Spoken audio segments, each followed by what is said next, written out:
Hello everyone, welcome to the Gateway classes. तो आज की ये वीडियो उन सभी स्टूडेंट्स के लिए इंपॉर्टेंट होने वाली है जो इस बार एग्जाम देने वाले हैं universal human values and professional ethics का। आप किसी भी कोर्स में हैं, BTech, B pharma, MBA, MCA, सभी स्टूडेंट्स के लिए इंपॉर्टेंट होने वाली है। और आज की इस वीडियो में हम ह्यूमन वैल्यू की यूनिट नंबर 1 को कंप्लीट करेंगे। आप यहाँ पर देख सकते हैं ये AKTU का सिलेबस है यूनिट नंबर 1 का, और ये जो सिलेबस है यूनिट नंबर 1 का आज की वन शॉट में हमारा कवर हो जाएगा। और AKTU में आए हुए सभी क्वेश्चंस, प्रीवियस ईयर में जितने भी क्वेश्चंस आए हुए हैं AKTU के, वो सारे क्वेश्चंस हमारे कवर हो जाएंगे। और यूनिट नंबर 1 के जो मोस्ट इंपॉर्टेंट क्वेश्चंस हैं, यानी कि जो क्वेश्चंस बार बार रिपीट होते हैं, है ना, यहाँ पर यूनिट नंबर 1 के टोटल 6 क्वेश्चंस मैंने दिए हैं। ये सारे इंपॉर्टेंट क्वेश्चन जो है आज के इस वन शॉट में हमारे कवर होने वाले हैं। ठीक है, आपको मैं बता देता हूँ लेक्चर को स्टार्ट करने से पहले कि ये जो सब्जेक्ट है आपका universal human values and professional ethics, ये पहले नॉन क्रेडिट सब्जेक्ट हुआ करता था, इसका कोई क्रेडिट पॉइंट नहीं था। लेकिन अब AKTU ने इसको क्रेडिट कोर्स बना दिया है, क्रेडिट सब्जेक्ट बना दिया है। ठीक है, और नोट्स की अगर हम बात करें, क्योंकि बच्चे बोलते हैं कि सर ये नोट्स कहाँ मिलेंगे, तो ध्यान दीजिएगा, गेटवे क्लासेस एप्लीकेशन पे ये नोट्स आपको मिल जाएंगे। तो एप्लीकेशन आप डाउनलोड कर लीजिएगा, और ऐप स्टोर और प्ले स्टोर दोनों पे अवेलेबल है, तो अपने हिसाब से आप डाउनलोड कर लें और जो है अपनी पढ़ाई को अच्छे से कर सकते हैं। दूसरी चीज़ मुझे यहाँ पर आपको ये भी बतानी है कि क्योंकि बच्चों का जब रिजल्ट आता है तो बच्चे बोलते हैं कि सर हमने पूरा क्वेश्चन पेपर अटैम्प्ट किया था, लेकिन हमारे जो मार्क्स जितने आने चाहिए थे उतने मार्क्स नहीं आए हैं। तो थ्योरेटिकल सब्जेक्ट है ह्यूमन वैल्यू, तो कहीं ना कहीं जो आपका वे ऑफ रिप्रेजेंटेशन होता है ना, वो इंपॉर्टेंट रोल प्ले करता है। आप पूरा लिख के आ रहे हैं, लेकिन आप जो लिख के आ रहे हैं वो किस तरह से आप उसको रिप्रेजेंट कर रहे हैं। जैसे अगर कहीं डायग्राम है तो आप डायग्राम बना सकते हैं। जैसे आप टेबल की फॉर्म में, अगर कोई डिफरेंस आपसे पूछा गया है तो आप टेबल की फॉर्म में लिख सकते हैं। जैसे यहाँ पर आप देख सकते हैं कि ये यहाँ पर जो डिफरेंस पूछे गए थे हमने टेबल की फॉर्म में लिखे हुए हैं। तो आप भी एग्जाम में जो आंसर शीट है उसमें टेबल की फॉर्म में लिख के आओगे तो आपका वे ऑफ रिप्रेजेंटेशन क्या होगा, अच्छा होगा। तो आपके मार्क्स कटने की जो संभावना है वो बहुत कम हो जाती है। टू द पॉइंट लिखें, पॉइंट वाइज लिखें, पैराग्राफ ना बना करके पॉइंट वाइज लिखें। ठीक है, तो चलिए स्टार्ट करते हैं। पूरा यूनिट को हम क्वेश्चन आंसर की फॉर्म में कवर करेंगे। हर एक क्वेश्चन, हर एक टॉपिक के सामने मैंने लिख दिया है कि कौन सा क्वेश्चन जो है AKTU किस ईयर में आया हुआ है। ठीक है, तो स्टार्ट करते हैं बेटा अपना subject unit number 1 human value का वन शॉट रिवीजन। ठीक है, सबसे पहले जो सब्जेक्ट का नाम है ह्यूमन वैल्यू, इस पर थोड़ा नजर डालते हैं। ह्यूमन वैल्यू जो है दो वर्ड से, दो शब्दों से मिलकर बना है, ह्यूमन एंड वैल्यू। देखिए ह्यूमन का क्या मतलब होता है, what is the meaning of human. Human का मतलब है physical body plus mind. Mind को आप सेल्फ या फिर आई भी बोल सकते हैं। एग्जाम्पल से अगर हम समझें, जैसे मैं अभी आपको पढ़ा रहा हूं, तो जो थिंकिंग हो रही है, थिंकिंग कहां पे हो रही है, मैं जो डिसीजन ले रहा हूं कि मान लो मैंने डिसाइड किया यहां पर मुझे कुछ लिखना है, मान लो मुझे यहां पर ह्यूमन लिखना है, तो ये किसने डिसाइड किया, ये मेरे माइंड ने डिसाइड किया, सेल्फ ने, आई ने डिसाइड किया। और तो ये तो हो गया आपका mind, self. Now what is physical body. Physical body मतलब जो एक्ट करता है ना, a person has a body for physical action, जो फिजिकल एक्शन हो रहा है। जैसे मैंने यहाँ पर डिसाइड किया कि मुझे ह्यूमन लिखना है, तो मैंने हैंड का यूज किया। तो हैंड क्या है बेटा, hand is the part of body. तो ये फिजिकल एक्शन के लिए यहाँ पर जो होता है वो होता है बॉडी। तो बॉडी और माइंड को मिलाकर क्या बनता है, ह्यूमन बनता है। ठीक है, दूसरा इसका जो नेक्स्ट वर्ड आता है दैट इज वैल्यू। वैल्यू का मतलब है जो कोड स्टैंडर्ड हैं, जो रूल्स हैं, जो आपको जीवन जीना सिखाते हैं। जैसे रेस्पेक्ट हो गया, एथिक्स हो गया, वो सारी चीज़ें किसके अंदर आ जाएंगी, वैल्यूज़ के अंदर आ जाएंगी। तो इस पूरे सब्जेक्ट के अंदर हम किसकी बात करने वाले हैं, फिजिकल बॉडी की बात करेंगे, माइंड की बात करेंगे, वैल्यूज़ की बात करेंगे। ठीक है, जैसे रेस्पेक्ट करना, बड़ों की रेस्पेक्ट करना, ऑनेस्टी, ऑनेस्टी क्या है, एक एथिक्स है, तो ये वैल्यूज़ हैं आपकी। अब ये जो वैल्यू एजुकेशन होती है ये डील करती है सेल्फ एक्सप्लोरेशन को और वैलिडेशन या वेरिफिकेशन एंड नेचुरल एक्सेप्टेंस को, ये इन दोनों चीज़ों को ये डील करती है। नाउ व्हाट इज, अच्छा एक एग्जांपल से आप समझ सकते हैं self exploration. Asking your self what is important for happiness, कि हैप्पी रहने के लिए मनी ज़्यादा इंपॉर्टेंट है या फिर मीनिंगफुल रिलेशनशिप ज़्यादा इंपॉर्टेंट है। तो इस पूरे सब्जेक्ट के अंदर हम लोग बात करेंगे हैप्पीनेस की, इंसान को हैप्पी कैसे रह सकते हैं, है ना। बहुत अच्छा सब्जेक्ट है ना, आपका डेली लाइफ से जुड़ा हुआ सब्जेक्ट है। आप बोलते हो ना कि हम लोग साइन थीटा कॉस थीटा पढ़ते हैं, तो ये जीवन में कहाँ काम आते हैं। ये एक ऐसा सब्जेक्ट है, ये एक ऐसा सब्जेक्ट है जो आपको अच्छा जीवन जीने के दिशा निर्देश देगा। ठीक है ना, हर एक यूनिट बहुत अच्छी यूनिट है इसकी। चलिए तो स्टार्ट करते हैं। सबसे पहला जो अभी लेटेस्ट क्वेश्चन पूछा गया AKTU 2023-24 में, क्या क्वेश्चन पूछ लिया 2 मार्क्स में कि what are the 2 basic aspirations of any human being, कि कोई भी ह्यूमन बीइंग है उसकी बहुत सारी बेसिक एस्पिरेशंस हो सकती है, उनमें से जो 2 बेसिक हैं, फर्स्ट वन इज हैप्पीनेस, हर कोई हैप्पी रहना चाहता है, और दूसरा जो है प्रोस्पेरिटी। ठीक है, तो what is happiness? It is a continuous state of inner peace, है ना, अंदर से आदमी खुश रहे। ठीक है, जॉय एंड कंटेंटमेंट, है ना, कॉन्टिन्यूसली क्या रहे, कॉन्टिन्यूसली उसकी जो इनर स्टेट है वो क्या रहे, एक पीसफुल रहे। ठीक है, जॉयफुल रहे, कंटेंटमेंट संतोषजनक रहे। और ये जो हैप्पीनेस है कहाँ से आती है? It come from the with in, है ना, अंदर से आती है। और ये जो है it is not solely dependent on the external factors, ये केवल और केवल एक्सटर्नल फैक्टर्स पर डिपेंड नहीं करती है। Now what is prosperity? Prosperity का मतलब है the feeling of having enough physical resources, कि आपके पास फिजिकल इनफ फिजिकल रिसोर्सेज हैं, है ना, जीवन जीने के लिए जो बेसिक फिजिकल फैसिलिटी चाहिए होती है वो आपके पास हैं, है ना, ताकि आप अपनी ज़रूरतों को, अपनी नीड्स को क्या कर सको, पूरा कर सको, और साथ ही साथ आप जो है दूसरों की भी मदद कर सको, है ना, इंसान की भलाई के लिए भी आप कुछ काम कर सको। अगर आप देखिए, आपको जीवन जीने के लिए जो ज़रूरत हैं उनको पूरा कर सको, इतनी आपके पास वेल्थ होनी चाहिए, है ना, ज़रूरतों को पूरा करने के लिए। और कहीं ना कहीं आप जो है थोड़ा समाज के लिए कुछ कर सकें और दूसरों के वेलफेयर के लिए आप कुछ कर सकें, तो आप कहलाएंगे कि आप प्रोस्पेरस हैं। तो that is the meaning of prosperity. एक और क्वेश्चन पूछ लिया 2023-24 में 2 मार्क्स में, क्या क्वेश्चन था कि what is the difference between belief and understanding. तो ध्यान दीजिएगा, बिलीफ क्या है? Accepting something as true without proof. अगर आपने बिना किसी प्रूफ के और किसी चीज को मान लिया कि ये सही है, ये ट्रू है, तो वो एक बिलीफ है। दूसरा अंडरस्टैंडिंग क्या है?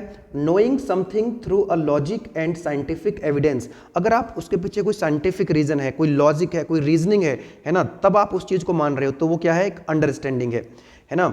तो एग्जाम्पल से आप समझ सकते हैं, जैसे for example moon emits its own light, तो ये क्या बिलीफ है भाई? ऐसा लगता है कई बार कि हम सुनते हैं या कोई हमको बता देता है, या कई बार ऐसा हम मान लेते हैं, ट्रू मान लेते हैं कि जो मून है वो लाइट एमिट करता है, जबकि ऐसा नहीं है। एक्चुअल में क्या है? The moon reflects the light of the sun, ये तो सन की लाइट को जो है रिफ्लेक्ट करता है। ठीक है, या कई बार आप इसको दूसरा एग्जांपल समझ सकते हैं, जैसे आपके सीनियर हैं, आपके जो बोल देंगे कि AKTU में जो है ना कॉपी किसी की भी अच्छी चेक नहीं होती है, लेकिन वो आपने सुन लिया और आपने बिना किसी रीजन के, बिना सोचे समझे, है ना, बिना सेल्फ एक्सप्लोरेशन के आपने उसको एक्सेप्ट कर लिया। लेकिन वो जरूरी नहीं है भाई, ऐसा थोड़ी ना होता है कि सभी की कॉपी ठीक चेक नहीं होती है। हो सकता है कि 5% 10% कॉपी ठीक से चेक ना होती हो, इसका मतलब ये नहीं है कि सभी की कॉपी चेक ठीक नहीं होती है। अगर आपने ऐसा मान लिया कि यार कॉपी तो ठीक से चेक नहीं होती है, तो हम क्यों पढ़ाई करें अच्छे से, है ना, तो वो गलत हो जाएगा। वो क्या हो गया? एक बिलीफ हो गया एक तरह से। ठीक है, दैट इज नॉट अंडरस्टैंडिंग। ठीक है, चलिए तो आगे बढ़ते हैं। नेक्स्ट एक और देखिए, यहाँ पर आपको टेबल डिफरेंस अगर पूछे जाए तो टेबल की फॉर्म में आपको लिखना होगा। एक डिफरेंस पूछा गया AKTU 2023-24 ऑड सेम में पूछा गया, 22-23 में भी ये क्वेश्चन पूछा गया था कि प्रोस्पेरिटी और वेल्थ में क्या डिफरेंस होता है। बड़ा इंपॉर्टेंट क्वेश्चन है, बार बार आता है, ये लॉन्ग क्वेश्चन में भी आ सकता है।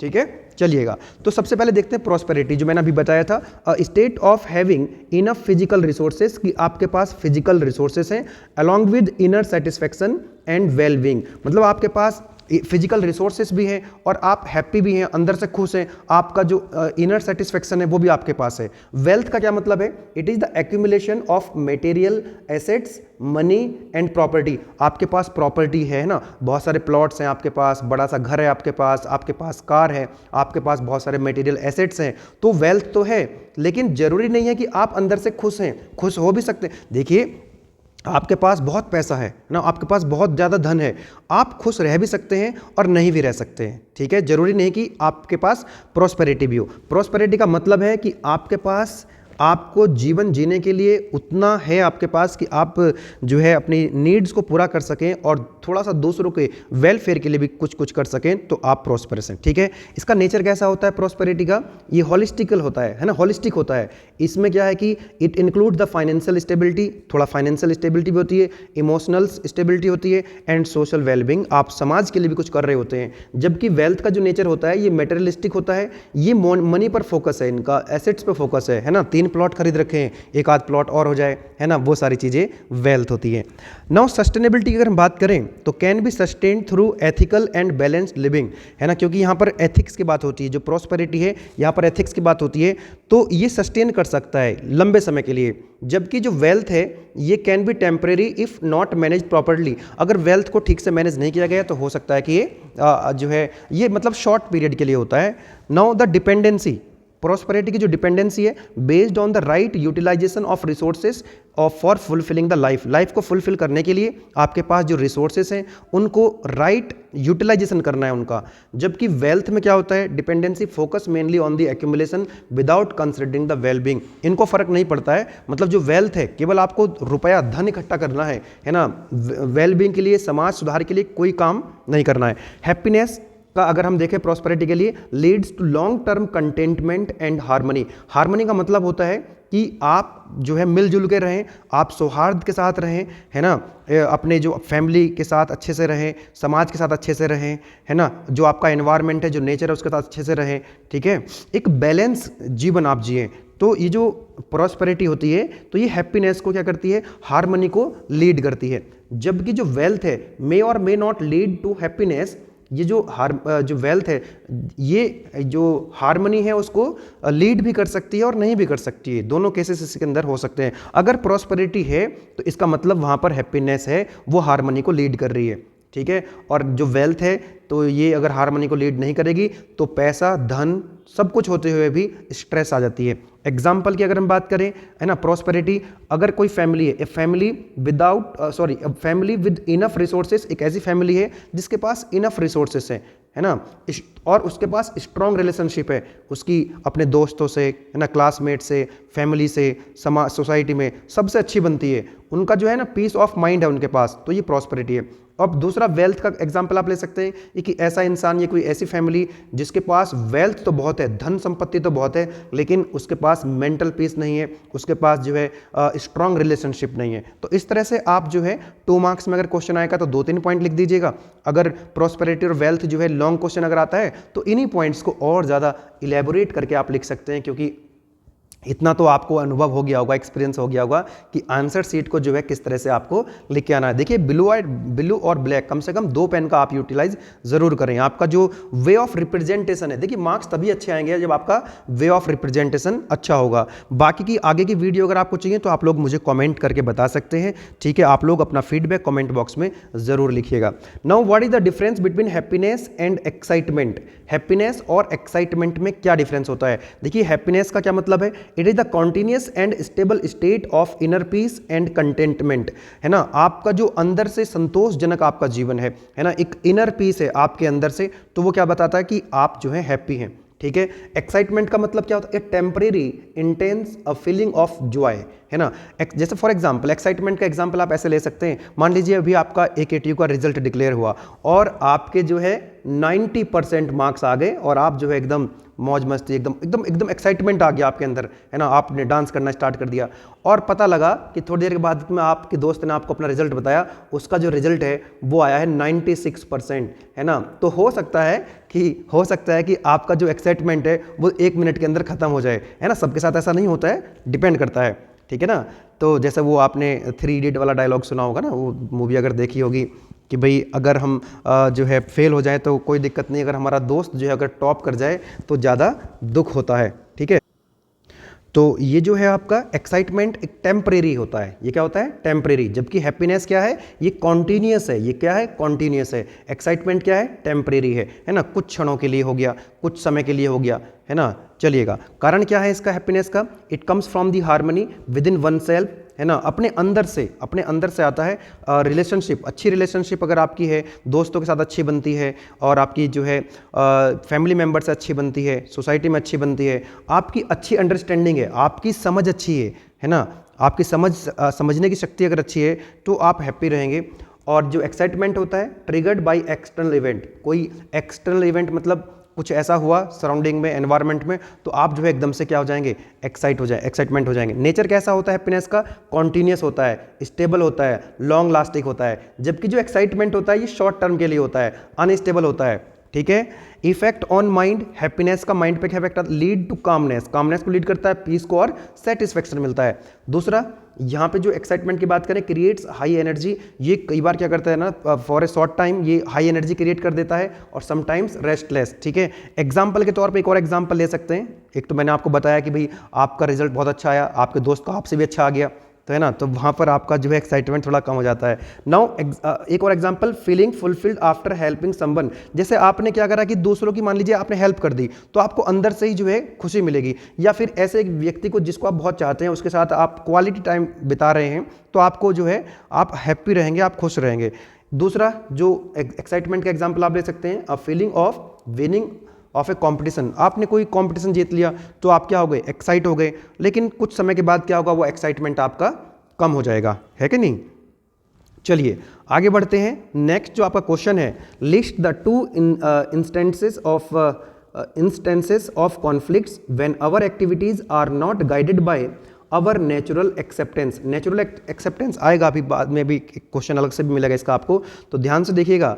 अगर हम जो है नेचुरल एक्सेप्टेंस के विरुद्ध अगर हम कोई काम कर रहे हैं तो क्या कॉन्फ्लिक्ट्स हो सकते हैं। पहला आता है यहाँ पे, देखिए, when our actions are not align with our natural acceptance, कि जो हमारे एक्शंस हैं, जो हम कर रहे हैं, जो हम डिसाइड कर रहे हैं, जो हम एक्टिविटी कर रहे हैं, वो नेचुरल एक्सेप्टेंस से अलाइन नहीं हो रहे हैं, है ना, तो होता क्या है इससे, our inner understanding of what is right, मतलब हमारे लिए क्या राइट है, क्या रॉन्ग है, इसकी हम मतलब गलत डिसीजन हम ले रहे हैं, तो इससे क्या होता है, it leads the internal and external conflicts. दो तरह के कॉन्फ्लिक्ट्स आपको देखने को मिलते हैं। Number 1 internal conflicts, second one is interpersonal conflicts. ठीक है, तो इंटरनल कॉन्फ्लिक्ट्स क्या होते हैं, conflicts within oneself, अपने अंदर जो है, अकर्स व्हेन डिजायर्स और थॉट्स या actions contradict our inner values, जो हमारी कुछ वैल्यूज़ हैं। मान लीजिए कि मैं झूठ नहीं बोलता हूँ, ठीक है, और मुझे कई बार झूठ बोलना पड़ जाए, तो कहीं ना कहीं वो क्या हो गया, आपके इंटरनल कॉन्फ्लिक्ट्स हो गए, क्योंकि वो अपने अंदर से ही आए हैं।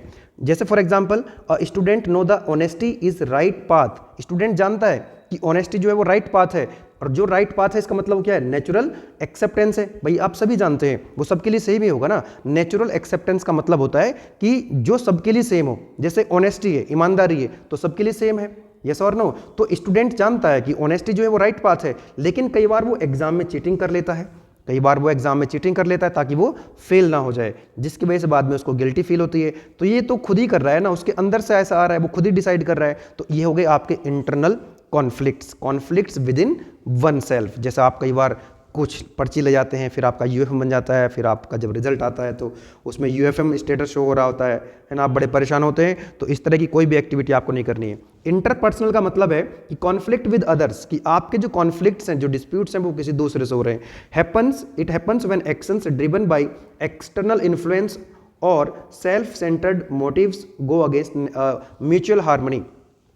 देखिए, जैसे फॉर एग्जांपल कोई बिजनेसमैन है, वो जानता है कि जो फेयरनेस है वो एथिकल है, तो ये नेचुरल एक्सेप्टेंस है, सबके लिए है ना, कि भाई एथिकल सबको होना चाहिए, that is the natural acceptance. लेकिन फिर भी जो बिजनेसमैन है वो अपने कस्टमर के साथ कुछ ऐसी डिसऑनेस्ट प्रैक्टिस करेगा या जीएसटी बचाएगा, है ना, जिसके कारण क्या होगा, तो जो बिजनेसमैन है उसके जो कस्टमर्स हैं या उसके जो एम्प्लॉयज़ हैं या जो सोसाइटी है, उनके साथ उसके कॉन्फ्लिक्ट्स हो जाएंगे। मतलब अगर अपने अंदर ही कॉन्फ्लिक्ट्स हो रहे हैं अपने अंदर, तो वो इंटरनल कॉन्फ्लिक्ट्स हैं। अगर हमारे जो कॉन्फ्लिक्ट्स अगर दूसरों के साथ हो रहे हैं तो वो इंटरपर्सनल है, ठीक है, यानी एक्सटर्नल के साथ अगर हो रहे हैं। आगे बढ़ते हैं। डिफरेंस पूछा गया, बड़ा इंपॉर्टेंट क्वेश्चन है और ये लॉन्ग क्वेश्चन में भी पूछा जाता है। क्या है कि डिफरेंस बताना है आपको यहाँ पर SVDD में, SSDD में और 4 टाइम्स S में। ध्यान देना, बहुत इंपॉर्टेंट है और आपको बहुत इजीली ये समझ में आ जाएगा। SVDD का फुल फॉर्म समझिएगा, साधन विहीन दुखी दरिद्रता, और यहाँ पर एक वर्ड का चेंज है। इन दोनों में अगर डिफरेंस करें, देखिए ये फर्स्ट है, ये फर्स्ट कैटेगरी है, ये सेकंड कैटेगरी है और ये है थर्ड कैटेगरी। तो इन दोनों की डिफरेंस कहाँ पे है, यहाँ पर यहाँ V है, यहाँ पे S है। तो यहाँ पर V मतलब विहीन है और S का मतलब यहाँ पर संपन्न है। तो इसकी फुल फॉर्म क्या हो गई, साधन विहीन दुखी दरिद्रता, और इसकी फुल फॉर्म क्या हो गई, साधन संपन्न दुखी दरिद्रता। तो बस एक डिफरेंस यहाँ पर देखने को मिलेगा, यहाँ विहीन है और यहाँ पर संपन्न है। और यहाँ पर जो तीसरी कैटेगरी है ये है साधन संपन्न सुखी समृद्ध, यानी कि जो फर्स्ट टू कैटेगरी हैं, जो फर्स्ट टू कैटेगरी हैं यहाँ पर दुखी है, ये कैटेगरी दुखी है, दूसरी कैटेगरी दुखी है, और जो तीसरी कैटेगरी है ये सुखी है ना। ये कैसी है? सुखी है। तो ध्यान से अगर आप देखें, अगर मैं मटेरियल रिसोर्सेज की बात करूं, मटेरियल रिसोर्सेज की बात करूं, तो ये जो फर्स्ट कैटेगरी वाले लोग हैं, ये जो फर्स्ट कैटेगरी वाले लोग हैं, साधन विहीन दुखी दरिद्रता, मतलब साधन नहीं है इनके पास, मतलब जो मटेरियल रिसोर्सेज हैं, मटेरियल रिसोर्सेज की कमी है इनके पास, साधन विहीन है, रिसोर्सेज नहीं है, वो लैक है, जो रिसोर्सेज है मटेरियल रिसोर्सेज में लैक करेंगे। और ये जो साधन संपन्न दुखी दरिद्रता है, इसके पास रिसोर्सेज अवेलेबल हैं, इसके पास फिजिकल फैसिलिटीज अवेलेबल हैं, लेकिन फिर भी दुखी है, ये फिर भी दुखी है। और जो तीसरी कैटेगरी है साधन संपन्न सुखी समृद्ध, तो इसके पास जो मटेरियल रिसोर्सेज हैं वो अवेलेबल हैं। यस और नो? एक एग्जांपल से आपको मैं पहले समझाता हूं कि जैसे एक पुअर पर्सन है, एक गरीब व्यक्ति है, तो वो कैसा है? गरीब व्यक्ति है और वो अपने सर्वाइवल की लड़ाई लड़ रहा है, मतलब जो है वो दुखी है, क्योंकि उसके पास क्या नहीं है? उसके पास साधन नहीं है, उसके पास रिसोर्सेज नहीं है ना। वो रिसोर्सेज में क्या कर रहा है? लैक कर रहा है। कि भाई एक बात बताओ, जिस व्यक्ति के पास साधन ही नहीं है ना, खाने पीने के लिए, रहने के लिए अच्छी सुविधाएं नहीं है, ठीक है ना, कि डेली 200 रुपये कमाता है, 200 रुपये खर्च हो जाते हैं, तो वो तो स्ट्रगल ही करेगा सर्वाइवल के लिए, तो वो तो दुखी रहना ही है। साधन विहीन दुखी दरिद्रता। दिक्कत यहाँ पे है कि एक ऐसा व्यक्ति है, रिच पर्सन है, अमीर व्यक्ति है, एक अमीर पर्सन है जिसके पास साधन है, जिसके पास मटेरियल रिसोर्सेस अवेलेबल है, लेकिन वो फिर भी दुखी है, वो फिर भी दुखी है, तो वो इस कैटेगरी में आएगा। साधन तो है लेकिन फिर भी दुखी है। लेकिन एक तीसरी जो कैटेगरी है, a person who is wealthy, wealthy मतलब उसके पास जो है जीवन जीने के लिए रिसोर्सेस जो है अवेलेबल है, ठीक है, वो हैप्पी भी है और वो सोशली रेस्पॉन्सिबल भी है, तो वो किस कैटेगरी में आ जाएगा?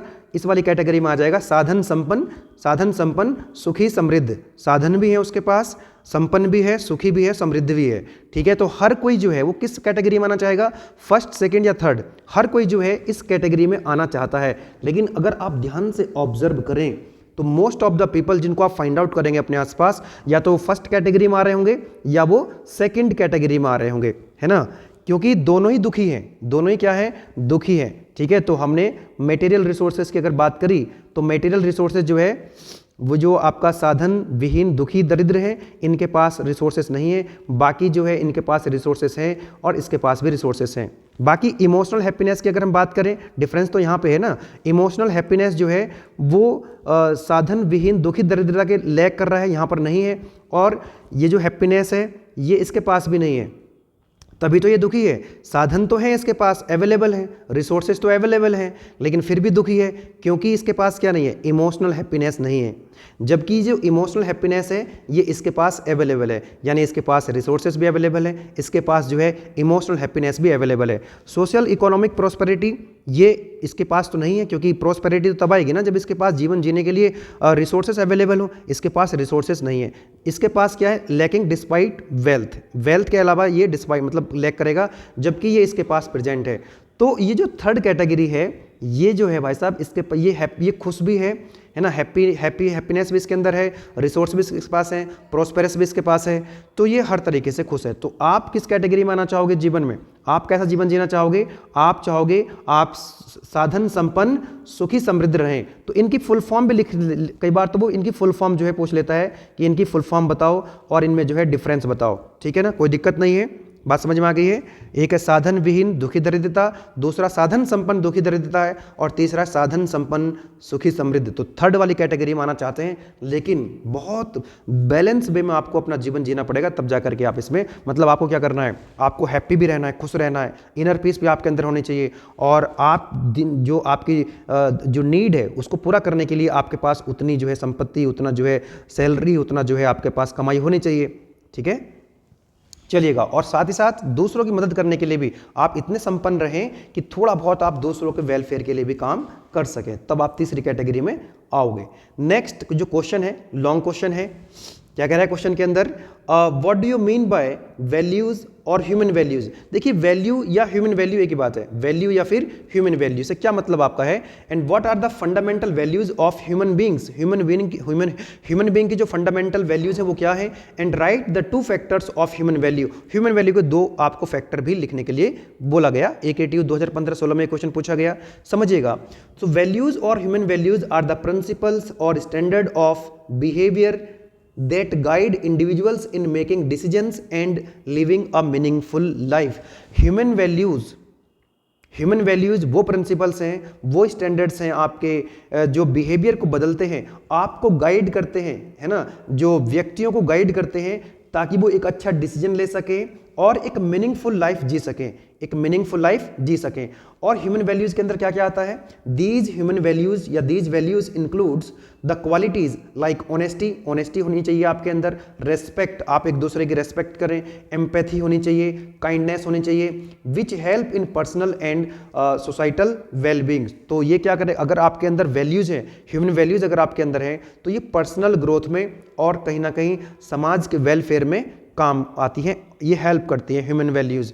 और इसीलिए तो ये जो सब्जेक्ट है आपका ह्यूमन वैल्यू जो है हर एक यूनिवर्सिटी में मिलेगा और हर एक कोर्स के अंदर आपको मिलेगा, और अब तो ये क्रेडिट कर दिया है, तो ये बहुत ज़्यादा इंपॉर्टेंट है। ये आपके जीवन को, आप अपने जीवन में किस तरह से खुश रह सकते हैं वो आपको सिखाता है, क्या, ह्यूमन वैल्यू। चलिए, और आप इस सब्जेक्ट को जो है बहुत हल्के में ले लेते हैं, बहुत जरूरी है ये सब्जेक्ट। जब आप इसका पूरा सिलेबस अच्छे से कवर कर रहे होंगे ना तो आपको ये फील आ जाएगा कि यार ये सब्जेक्ट तो वास्तव में आपकी डेली लाइफ को रिलेट करेगा। ये सब्जेक्ट ध्यान देना, बहुत अच्छा सब्जेक्ट है, ठीक है, और आसान सब्जेक्ट है, आप बहुत ही जल्दी इसको कवर भी कर सकते हैं। चलिएगा, सो नेक्स्ट पूछ रहा था आपसे इसके अंदर कि fundamental values of human being की जो फंडामेंटल वैल्यूज है वो क्या हो सकती है। जैसे सब first one is a truth, तो being honest and seeking the truth in all the situations. आपको ये कोशिश करनी है, हम सबको ये कोशिश करनी है कि हर एक सिचुएशन में आपको ऑनेस्ट रहना है। क्या रहना है, आपको ऑनेस्ट रहना है। एग्जाम्पल के तौर पे आप लिख सकते हैं कि एडमिटिंग योर मिस्टेक्स, अगर कोई गलती हुई है तो उस गलती को जो है एडमिट कर लेना चाहिए, कि कोई भी इंसान अगर जिंदा है तो वही गलती तो होंगी, किसी से कम गलतियां होती हैं, किसी से ज़्यादा गलतियां होती हैं, बस ध्यान ये रखना कि अपनी गलतियों को रिपीट नहीं करना चाहिए। गलती हो जाए नो प्रॉब्लम, लेकिन गलतियों को रिपीट नहीं करना चाहिए। तो आपसे अगर कोई गलती हुई है तो उसको एडमिट कर लीजिए, इंस्टीड ऑफ कि आप उसको एक्सक्यूज दे रहे हो। दूसरा आता है लव, प्रेम, है ना, the showing care and compassion for others, तो दूसरों के लिए कंपैशन, केयर का भाव आप अपने अंदर रखें। जैसे for example sharing your lunch, है ना, कि कोई मान लीजिए आपका कोई फ्रेंड है और वो लंच जो है घर भूल के आ गया है, तो आप लंच अपना आप उसके साथ शेयर कर सकते हैं, ठीक है। तो दूसरों की केयर करना, जैसे एक माँ होती है अपने बच्चे की जो है कितनी केयर करती है, तो ये जो है ये भी एक ह्यूमन बीइंग के एक फंडामेंटल वैल्यू है। तीसरा आता है यहाँ पर पीस, शांति, ठीक है। सो मेंटेनिंग इनर काम एंड प्रमोटिंग द हार्मनी मैं बता ही चुका हूँ आपको कि एक दूसरे के साथ मिलजुल करके रहना, अपनी फैमिली के साथ मिलजुल के रहना, अच्छे से व्यवहार करना, अपनी सोसाइटी में अच्छे से व्यवहार करना, नेचर एनवायरनमेंट के साथ अच्छे से मिलजुल करके रहना, ठीक है। तो इनर काम को जो है ये प्रमोट करती है। एग्जाम्पल के तौर पर स्टेइंग काम ड्यूरिंग अ हीटेड आर्ग्यूमेंट, कोई हीटेड आर्ग्यूमेंट हो रहा है तो आपको काम रखना है ना, आपको शांत रहना चाहिए। नेक्स्ट आता है रेस्पेक्ट, नेक्स्ट आता है क्या, रेस्पेक्ट। जैसे value of the dignity of individuals, जो इंडिविजुअल्स की डिग्निटी होती है उसकी रेस्पेक्ट करना। जैसे आपकी फैमिली में मान लीजिए आपके कोई बड़ा बात कर रहा है तो पहले उसको बोलने का मौका दिया जाए, फिर आप उसको बाद में बोलें। इसके अलावा और भी कोई आप एग्जाम्पल लिखना चाहे तो लिख सकते हैं, और मैं रिकमेंड करूंगा एग्जाम टाइम में आप इसको 1.5 की स्पीड पे देख सकते हैं, नो प्रॉब्लम एट ऑल। आप एप्लीकेशन में देख रहे हैं वीडियो या फिर यूट्यूब में देख रहे हैं, सभी जगह आपको ऑप्शंस मिलते हैं, तो 1.5 की स्पीड पर आप देख सकते हैं। आप कौन सी स्पीड, ये तो मेरा रिकमेंडेशन है, मैं चाहूँगा कि ताकि मुझे पता लगे कि मेरी जो स्पीड है पढ़ाने की उसको घटाना चाहिए कि बढ़ाना चाहिए, तो मैं आपसे रिक्वेस्ट करूँगा कि आप अपना जो फीडबैक है कॉमेंट बॉक्स में ये लिखें कि आप जो ये वीडियो देख रहे हैं आप 1.25 पे देख रहे हैं कि 1.5 या 2 की स्पीड 2x पे देख रहे हैं, तो कितने x पे आप देख रहे हैं, कितने स्पीड पे आप देख रहे हैं, please right in the comment box, ताकि मुझे भी एक आइडिया मिले, पता लगे। नेक्स्ट जो वैल्यू आती है fundamental value, that is responsibility, fulfilling the duties and obligation sincerely. आपको अपनी ड्यूटीज का एहसास होना चाहिए, एहसास दिलाता है आपका, सॉरी मेरी थोड़ा तबीयत भी खराब है तो प्लीज़ मैनेज कर लीजिएगा, क्योंकि मैं अभी 3-4 दिन से कोशिश कर रहा था कि मैं वीडियो रिकॉर्ड करूं, लेकिन तबीयत के कारण थोड़ा सा लेक्चर्स मेरे डिले हो गए हैं। कंटेंट मेरा रेडी है, अब मैं कोशिश करूंगा जल्दी से आपका ह्यूमन वैल्यू पूरा सब्जेक्ट कंप्लीट करूं। एग्जाम्पल के तौर पर आप देख सकते हैं कि भाई आपकी जैसे कुछ फंडामेंटल ड्यूटीज़ है, जैसे फॉर एग्जाम्पल आपका अभी लेक्चर खत्म हुआ है क्लासरूम में और आप लैब में जा रहे हैं, ठीक है। तो जब आप क्लासरूम से जाएं तो जो फ़ैन हैं या लाइट्स हैं, उनके जो स्विच हैं उनको ऑफ कर दें, उनको टर्न ऑफ कर दें, ठीक है, जब आप रूम से बाहर निकल रहे हो। तो ये ताकि इलेक्ट्रिसिटी क्या हो सके, सेव हो, इलेक्ट्रिसिटी सेव हो रही है, दैट मीन्स आप एनवायरनमेंट के प्रति जो है संवेदनशील हैं, ठीक है ना, नेचर के प्रति आप संवेदनशील हैं, ठीक है। नेक्स्ट आता है टॉलरेंस। टॉलरेंस मतलब सहनशील, कि आप जो है कितना सहनशील है। तो एक्सेप्टिंग एंड रेस्पेक्टिंग, आपको क्या करना है, एक्सेप्ट करना है और रेस्पेक्ट करनी है डाइवर्सिटी ऑफ द आइडिया, जो दूसरों के आइडियाज़ हैं उस डाइवर्सिटी को एक्सेप्ट करना है, उनकी रेस्पेक्ट करनी है। जो कम्युनिटीज़ होती हैं उनके कल्चर को, है ना, उनके पर्सपेक्टिव को, उनके जो पर्सपेक्टिव हैं, उनके जो आइडियाज़ हैं, ठीक है, तो उनकी रेस्पेक्ट करनी है और उनको एक्सेप्ट करना है अगर आपको लगता है कि एक्सेप्ट करना चाहिए। Compassion, showing the empathy, kindness and understanding towards others and their suffering. जैसे मान लीजिए कोई किसी चीज़ से सफ़र कर रहा है तो आपके अंदर क्या होना चाहिए, थोड़ा कंपैशन होना चाहिए, एम्पैथी होनी चाहिए, काइंडनेस होनी चाहिए। मान लीजिए कोई आपका क्लासमेट है ना, और उसका जो है मान लीजिए फॉर एग्जांपल आप कह सकते हैं कि इसका जो वॉलेट है वो खो गया है, उसके पास पैसे नहीं है टिकट के लिए, है ना, उसको बस में जाना है। तो आप वहाँ पर सिंपैथी काइंडनेस दिखाएं और उसको अपने साइड से कुछ मतलब उसको जो मतलब उसकी मदद करें, ठीक है। चलिए, कई बार क्या होता है कि इस तरह मान लीजिए आप 6-7 लोग आपस में मिलकर के कहीं रह रहे होते हैं और एक बच्चा ऐसे बैकग्राउंड से है कि उसको फ़ी देने उसको जो है रूम का किराया देने में दिक्कत होती है, तो कभी कभी उसकी मदद कर सकते हैं, कंट्रीब्यूट कर सकते हैं, ठीक है। नाउ तो आपको बताना है फैक्टर्स ऑफ ह्यूमन वैल्यूज़। तो human values are influenced by the wide range of factors. देखिए जो ह्यूमन वैल्यूज़ होती हैं ये बहुत सारे फैक्टर से इन्फ्लुएंस हो सकती हैं, लेकिन इसमें से 2 फैक्टर्स पूछे गए थे आपसे, 2 इंपॉर्टेंट फैक्टर्स जिनकी वजह से जो ह्यूमन वैल्यूज़ हैं, जो ह्यूमन की जो वैल्यूज़ होती हैं वो इफेक्ट हो सकती हैं। First one is cultural and societal factors. देखिए ध्यान दीजिएगा, culture and society play a crucial role in the formation of human value. Human value formation में जो कल्चर होता है या जो सोसाइटी होती है वहाँ का क्या कल्चर है, कम्युनिटी होती है बहुत सारी, उनका क्या कल्चर है, तो उनके कल्चर को ध्यान में रखते हुए, जो कल्चर को ध्यान में रखते हुए हमको उनकी रेस्पेक्ट करनी चाहिए, ठीक है ना। जैसे these factors encompass the traditions, है ना, traditions, norms, beliefs and practices of a particular group or community। जो particular community है, जो particular group है, उनके कुछ beliefs हैं, norms हैं, है ना, तो उनकी respect करनी चाहिए। The value held by culture or society are often transmitted through a generation and may be deeply ingrained in the individuals from the young age। अब ये जो चीज़ें हैं जनरेशन टू जनरेशन बदलती रहती है।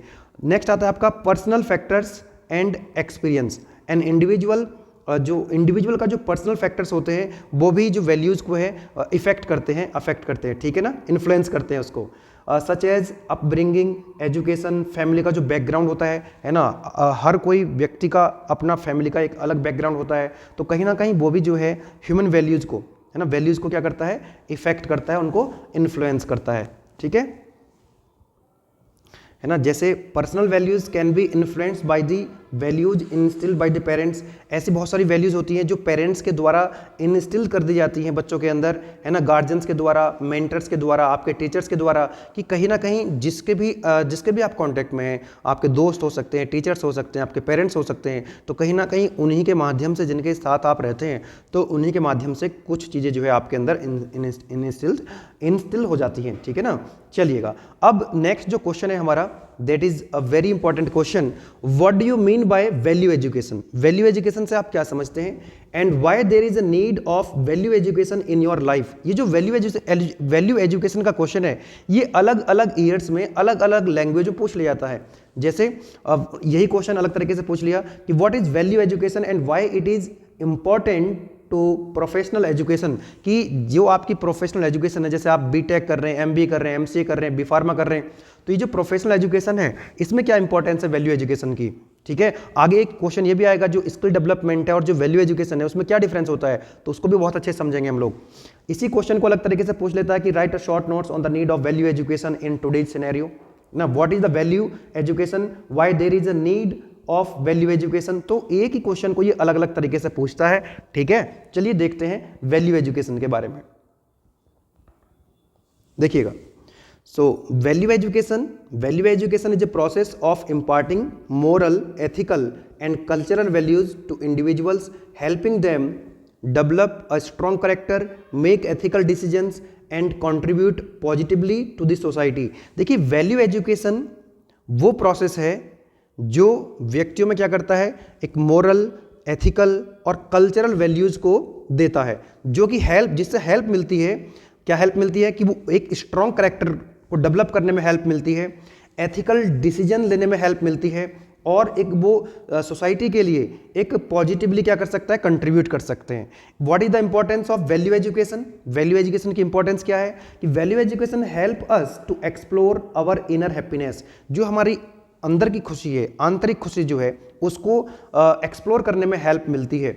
ये हेल्प करता है value education. Value education help us to build up a strong relation. एक स्ट्रॉन्ग रिलेशन को बिल्ड करने में वैल्यू एजुकेशन हमारी हेल्प करता है। It help us actualize the potential which already exist within us. कई बार हमको पता नहीं होता है कि हमारे अंदर कितना पोटेंशियल है, तो उस पोटेंशियल को बाहर निकालने में ये जो वैल्यू एजुकेशन है, ये हमारी हेल्प करती है। हम आगे पढ़ेंगे सेल्फ एक्सप्लोरेशन, अपने को जानना, अपने द्वारा अपने आप को जानना। तो कई बार हमारे अंदर ऐसी चीज़ें होती हैं जिनका हमको पता नहीं होता है, ठीक है ना। तो सेल्फ एक्सप्लोरेशन के माध्यम से हम उनका पता लगाते हैं, और जो हमारे अंदर जो अच्छी चीज़ें होती हैं, है ना, और मतलब जो हमारी स्ट्रेंथ होती है, स्ट्रेंथ का पता लगाते हैं, और साथ ही साथ जहाँ पर इम्प्रूवमेंट की गुंजाइश होती है ना, कि ये हम कर सकते हैं, तो वो सारी चीज़ों को हेल्प करती है कौन? Value education. It help us to visualise our goals clarity. हमारे गोल को विजुअलाइज करने में ये हमारी मदद करती है। It teaches us to be in harmony with self, people and nature. Value education हमारी हेल्प करती है हार्मनी के लिए, है ना, ताकि हम अपने साथ हार्मनी में रह सकें, बाकी लोगों के साथ हार्मनी में रह सकें, फैमिली के साथ हार्मनी में रह सकें, और नेचर एनवायरनमेंट के साथ हम हार्मनी में रह सकें। सभी के साथ हम जो है एक सौहार्द के साथ रह सकें, मिलजुल के रह सकें। It help us in overall character and personality development. Personality development में ओवरऑल करेक्टर को बिल्ड करने में वैल्यू एजुकेशन हमारी हेल्प करती है। It reduces the feeling of jealousy and promotes the brotherhood. Brotherhood को, भाईचारे को ये प्रमोट करती है, और जेलेसी को रिड्यूस करती है, ठीक है ना। वैल्यू एजुकेशन अगर आपके अंदर रहेगी, प्रोफेशनल एजुकेशन के साथ साथ अगर वैल्यू एजुकेशन भी आपके साथ है, आपके अंदर कुछ वैल्यूज़ हैं, तो कहीं ना कहीं वो जेलेसी को आपके अंदर, दूसरों से आपको उतनी जेलेसी नहीं होगी, ठीक है। It widens our perceptions towards analysing the things. चीज़ों को जो देखने का नज़रिया होता है, जो परसेप्शन होता है हमारा, ये उसको और बड़ा करती है, और व्यापक करती है, ठीक है, वाइड करती है। It help us in building our thoughts and the character. हमारे थॉट प्रोसेस को बिल्ड करती है, और जिसके माध्यम से जो करेक्टर है वो बिल्ड होता है। It help us to understand our needs and provides direction to fulfil them.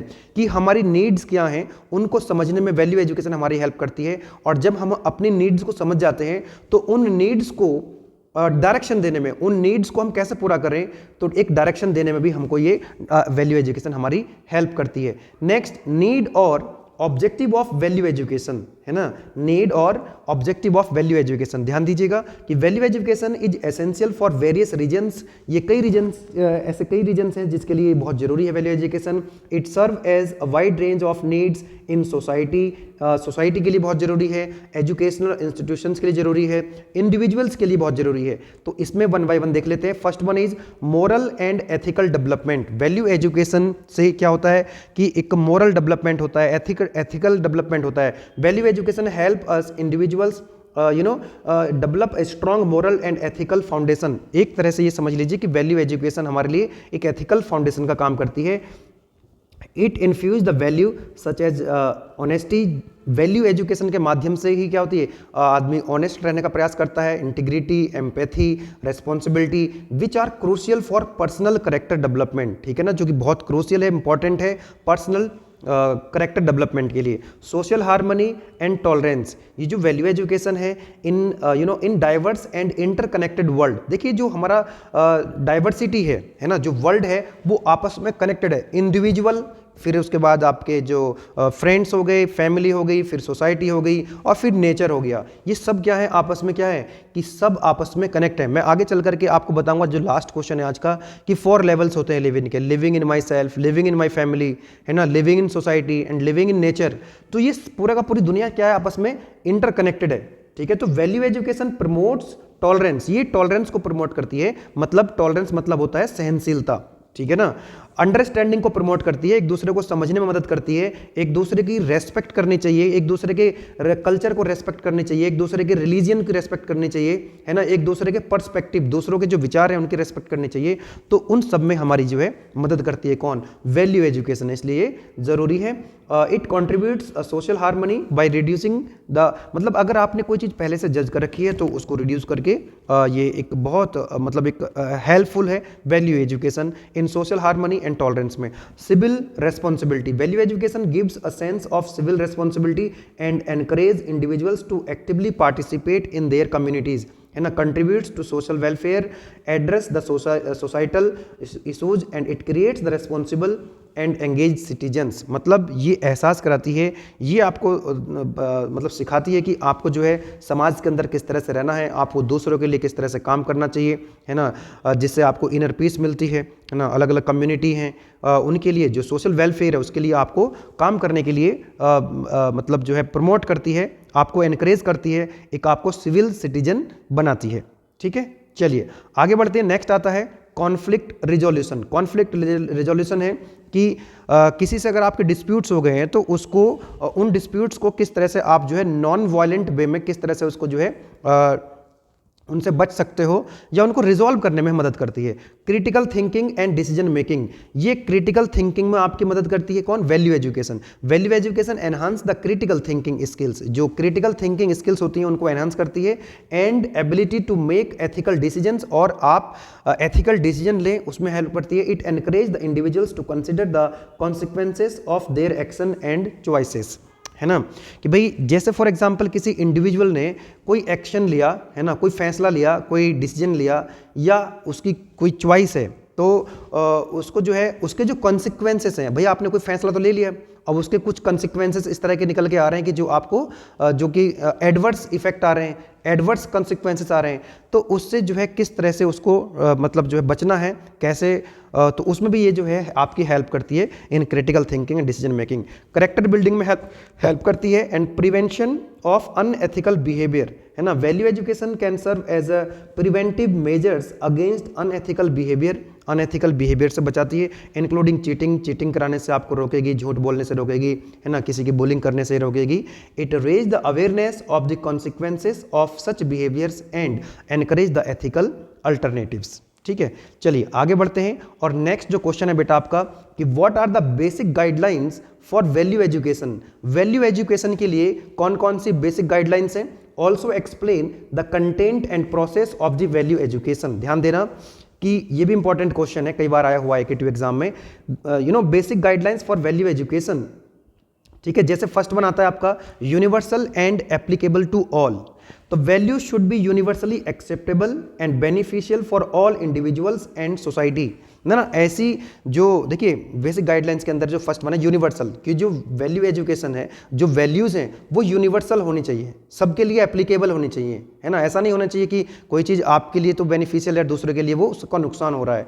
Example के तौर पर जैसे ट्रूथ एंड ऑनेस्टी है, तो ट्रूथ एंड ऑनेस्टी क्या है, values in every culture and community, हर एक कम्युनिटी के लिए, हर एक कल्चर के लिए, इंडिविजुअल के लिए, सोसाइटी के लिए ट्रूथ और ऑनेस्टी क्या है, यूनिवर्सल है। अब ऐसा थोड़ी ना कि भाई जो है कोई ये थोड़ी ना बोलेगा कि झूठ बोलना अच्छा है, तो ट्रूथ, सच बोलना, ट्रूथ बोलना और ईमानदारी जो है वो क्या है, सभी के लिए एप्लीकेबल है, यूनिवर्सल एक्सेप्टेड है। दूसरा आता है rational and justifiable. Rational justifiable का मतलब है कि value should be based on the logical reasoning and not just blind belief. ऐसे किसी ने कोई बात बताई और आपने जो है अंधविश्वास, एक तरह से अंधविश्वास नहीं होना चाहिए इसके अंदर। अंधविश्वास करके आपको उस पर मतलब आपको किसी पर एकदम से विश्वास नहीं करना है। किसी चीज़ पर अगर आप विश्वास कर रहे हो तो एक वो लॉजिकल रीजनिंग उसके अंदर होनी चाहिए, साइंटिफिक रीजन उसका कुछ होना चाहिए कि अगर ये बात कोई बोल रहा है तो ये सही है या नहीं है। इसी को हम आगे पढ़ेंगे सेल्फ एक्सप्लोरेशन के अंदर, ठीक है। एग्जाम्पल के तौर पे रेस्पेक्टिंग एल्डर्स इज इंपॉर्टेंट, है ना, कि भाई रैशनल और जस्टिफिएबल का मतलब है कि यार वो रैशनल होनी चाहिए, मतलब वो किसी ब्लाइंड बिलीफ पर बेस नहीं होनी चाहिए, वो जस्टिफाइड होनी चाहिए। ठीक है, जैसे कि एल्डर्स की रेस्पेक्ट करना ये इंपॉर्टेंट है, but understanding their experience and wisdom make it more meaningful. कि भाई मान लीजिए आपसे ज़्यादा उम्र का कोई व्यक्ति है, तो ये बात ठीक है कि उनकी क्या करनी चाहिए, हमको रेस्पेक्ट करनी चाहिए, लेकिन साथ ही साथ केवल ये तो कोई फिक्स थोड़ी ना कि हाँ उसकी जो है रेस्पेक्ट करनी ही करनी है, करनी चाहिए, लेकिन आपको ये भी ध्यान रखना है कि इसकी ये मान लीजिए कोई सीनियर मतलब जो एल्डर है, उसकी एज ज़्यादा है आपसे, तो उसका एक्सपीरियंस क्या है, वो क्या नॉलेज है उसके पास। तो ऐसा नहीं कि उसकी हर बात को आप मान लोगे। एज में ज़्यादा है तो इसका मतलब ये नहीं कि आप जो है मान लोगे। मान लो आपने बचपन में आपने किसी को बता दिया कि भाई अपने से बड़ों की हर बात को मानना है, तो ये तो क्या हो गया, एक ब्लाइंड बिलीफ हो गया ना। किसी ने बताया, आपने उसको मान लिया। क्या हर व्यक्ति की हर वो व्यक्ति जो आपसे उम्र में बड़ा है, क्या आप उसकी हर बात मान लोगे? नहीं, है ना। तो वो जस्टिफाइड होना चाहिए, जस्टिफिएबल होना चाहिए, और वो लॉजिकल होना चाहिए, है ना। जैसे मैंने एक एग्जांपल दिया भी था, आपका मान लीजिए कोई सीनियर है और वो आपको बोल देता है, मान लीजिए कि फर्स्ट ईयर का बच्चा नया बच्चा होता है ना, या सेकंड ईयर का कोई बच्चा है और फोर्थ ईयर का बच्चे ने बोल दिया कि यार पढ़ने लिखने से कुछ नहीं होता है, कॉपी तो वैसे ही चेक नहीं होती है अच्छे से ये की, तो पढ़ के क्या करोगे? तो क्या आप जो है पढ़ना बंद कर दोगे? नहीं ना। वो उम्र में तो ज़्यादा है, सीनियर भी है, आपसे एल्डर भी है, तो आप उसकी मतलब आप सोचोगे ना कि क्या यार सबकी कॉपी गलत चेक होती होंगी क्या, या किसी किसी कॉपी चेक होती होंगी। तो किसी किसी कॉपी चेक जो है गलत आदमी के हाथ में फंस जाती है, तो गलत चेक हो जाती है। एक एटीयू में कुछ बच्चों की कॉपी गलत चेक होती है। जब लाखों की संख्या में कॉपी चेक होती है तो कुछ कॉपी जो है गलत भी चेक होंगी। ठीक है, तो नेक्स्ट आता है leads to harmony and happiness. Value based action should create inner peace, है ना। तो इनर पीस को ये क्रिएट करे और सोशल हार्मनी को ये लीड करे। एग्जाम्पल के तौर पे हेल्पिंग अदर्स इन नीड। अगर कोई नीडी पर्सन है और आप उसकी थोड़ी बहुत मदद कर सकते हैं, तो उसकी अगर आप मदद करेंगे तो आपको अपना इनर सेटिस्फैक्शन मिलेगा, पर्सनल सेटिस्फैक्शन मिलेगा, और कहीं ना कहीं वो सोशल वेल बीइंग भी है। भाई हम बोलते हैं ना प्रोस्पेरिटी का मतलब है कि हम सक्षम हैं अपना जीवन जीने के लिए, हमारी जो नीड्स हैं उनको पूरा करने के लिए, और कहीं ना कहीं हम दूसरों की मदद भी करते हैं। जब हम केवल और केवल अपने लिए करते रहते हैं तो कहीं ना कहीं इनर सेटिस्फैक्शन नहीं मिलता है। तो अगर आप दूसरों के वेलफेयर के लिए भी कुछ करेंगे, सोशल वेलबींग के लिए भी कुछ करेंगे, तो कहीं ना कहीं इनर सेटिस्फैक्शन मिलेगा, पर्सनल सेटिस्फैक्शन भी आपको मिलेगा। Naturally acceptable to human being. Value should align with human nature. भाई जो ह्यूमन का नेचर होता है उसके साथ अलाइन होनी चाहिए वैल्यू एजुकेशन, है ना। कोई भी चीज़ ऐसी ना हो कि जो ह्यूमन नेचर के खिलाफ हो। ठीक है, एग्जाम्पल के तौर पे compassion and kindness are naturally appreciated by everyone. भाई किसी के अंदर कंपैशन है, काइंडनेस है किसी के अंदर, तो हर कोई क्या करेगा? उसकी तारीफ करेगा, है ना। हर कोई उसको क्या करेगा? अप्रिशिएट करेगा। Fulfils human goals holistically. Holistic का मतलब होता है समग्र रूप से, हर एक तरीके से जो है उसका जो है ग्रोथ होना चाहिए। इसका देखिए जरा, फुलफिल ह्यूमन गोल्स का क्या मतलब है? Fulfil human goals holistically. Values should contribute to the overall wellbeing of individuals and society. Overall wellbeing का मतलब समझ रहे हैं कि समग्र रूप से जो है इंसान का कल्याण होना चाहिए, सोसाइटी का कल्याण होना चाहिए। एग्जाम्पल के तौर पे environmental responsibility ensure a better future for all. अगर आप एनवायरमेंट के प्रति संवेदनशील हैं, है ना, आप जो है पेड़ लगाने का काम कर रहे हैं, आप ऐसा कोई काम कर रहे हैं जिससे एनवायरमेंट जो है वो ठीक हो रहा है, तो सभी के लिए, है ना, सभी के फ्यूचर के लिए, बेटर फ्यूचर के लिए क्या है, वो अच्छा है। एंश्योर लॉन्ग टर्म सस्टेनेबिलिटी ना। तो value should support a sustainable and balanced life. कि भाई वैल्यू एजुकेशन, आपकी जो अंदर वैल्यूज हैं वो ऐसी होनी चाहिए कि जो सस्टेनेबल हो। ऐसा नहीं होना चाहिए कि आज जो है मतलब शॉर्ट टर्म के लिए नहीं होनी चाहिए, लॉन्ग टर्म के लिए होनी चाहिए, वो सस्टेनेबल होनी चाहिए। ठीक है ना। सस्टेनेबल का मतलब है कि आज के जो हम रिसोर्सेज यूज कर रहे हैं उन रिसोर्सेज को उस तरह से यूज करना है कि जो आने वाली जनरेशन्स हैं उनको भी जो है परेशान ना होना पड़े। जैसे फॉर एग्जांपल, इसका एक एग्जांपल ले सकते हैं आप लोग, जैसे पानी है, वाटर है, वाटर का इतना ज़्यादा वेस्टेज है और आने वाली धीरे धीरे पानी की तो कमी होती जा रही है। तो आने वाले टाइम में ऐसा ना हो कि आने वाली जो जनरेशन है, आने वाली जो पीढ़ी है, उनको पानी ना मिले। तो वाटर का इस तरह से यूटिलाइजेशन होना चाहिए ताकि वो सस्टेनेबल हो। ठीक है, एग्जाम्पल के तौर पे आप देख सकते हैं कि जैसे कि ऑनेस्ट बिजनेसमैन है, कोई बिजनेसमैन है, अगर वो ऑनेस्ट रहेगा, ईमानदार रहेगा, है ना, कि वो ईमानदार अगर रहेगा तो वो लीड करेगा trust and long term success. तो उसके जो कस्टमर्स हैं, अगर कस्टमर के साथ वो ऑनेस्ट रहेगा, ईमानदार रहेगा, तो उसका जो बिजनेस है वो लंबे समय तक चलता रहेगा। ठीक है ना। चलिएगा तो these are some basic guidelines. कौन कौन सी हो गई? यूनिवर्सल होना चाहिए, एप्लीकेबल टू ऑल होना चाहिए, रेशनल होना चाहिए, जस्टिफिएबल होना चाहिए, जस्टिफाइड हो, है ना, रीजन के बेस पे वो जो है जज करना चाहिए उसको। तीसरा आ गया आपका यहाँ पर leads to harmony and happiness, harmony और हैप्पीनेस को वो लीड करे, नेचुरली एक्सेप्टेबल हो to human beings, fulfil human goals holistically, हर एक तरीके से जो है उसको जो ह्यूमन है उसको फुलफिल करे, है ना। लास्ट आता है, सेकंड लास्ट आता है इसमें, ensure the long term sustainability. Next आएगा बेटा आपका कंटेंट ऑफ वैल्यू एजुकेशन, क्योंकि इसी क्वेश्चन के अंदर ये भी पार्ट था, कंटेंट ऑफ वैल्यू एजुकेशन।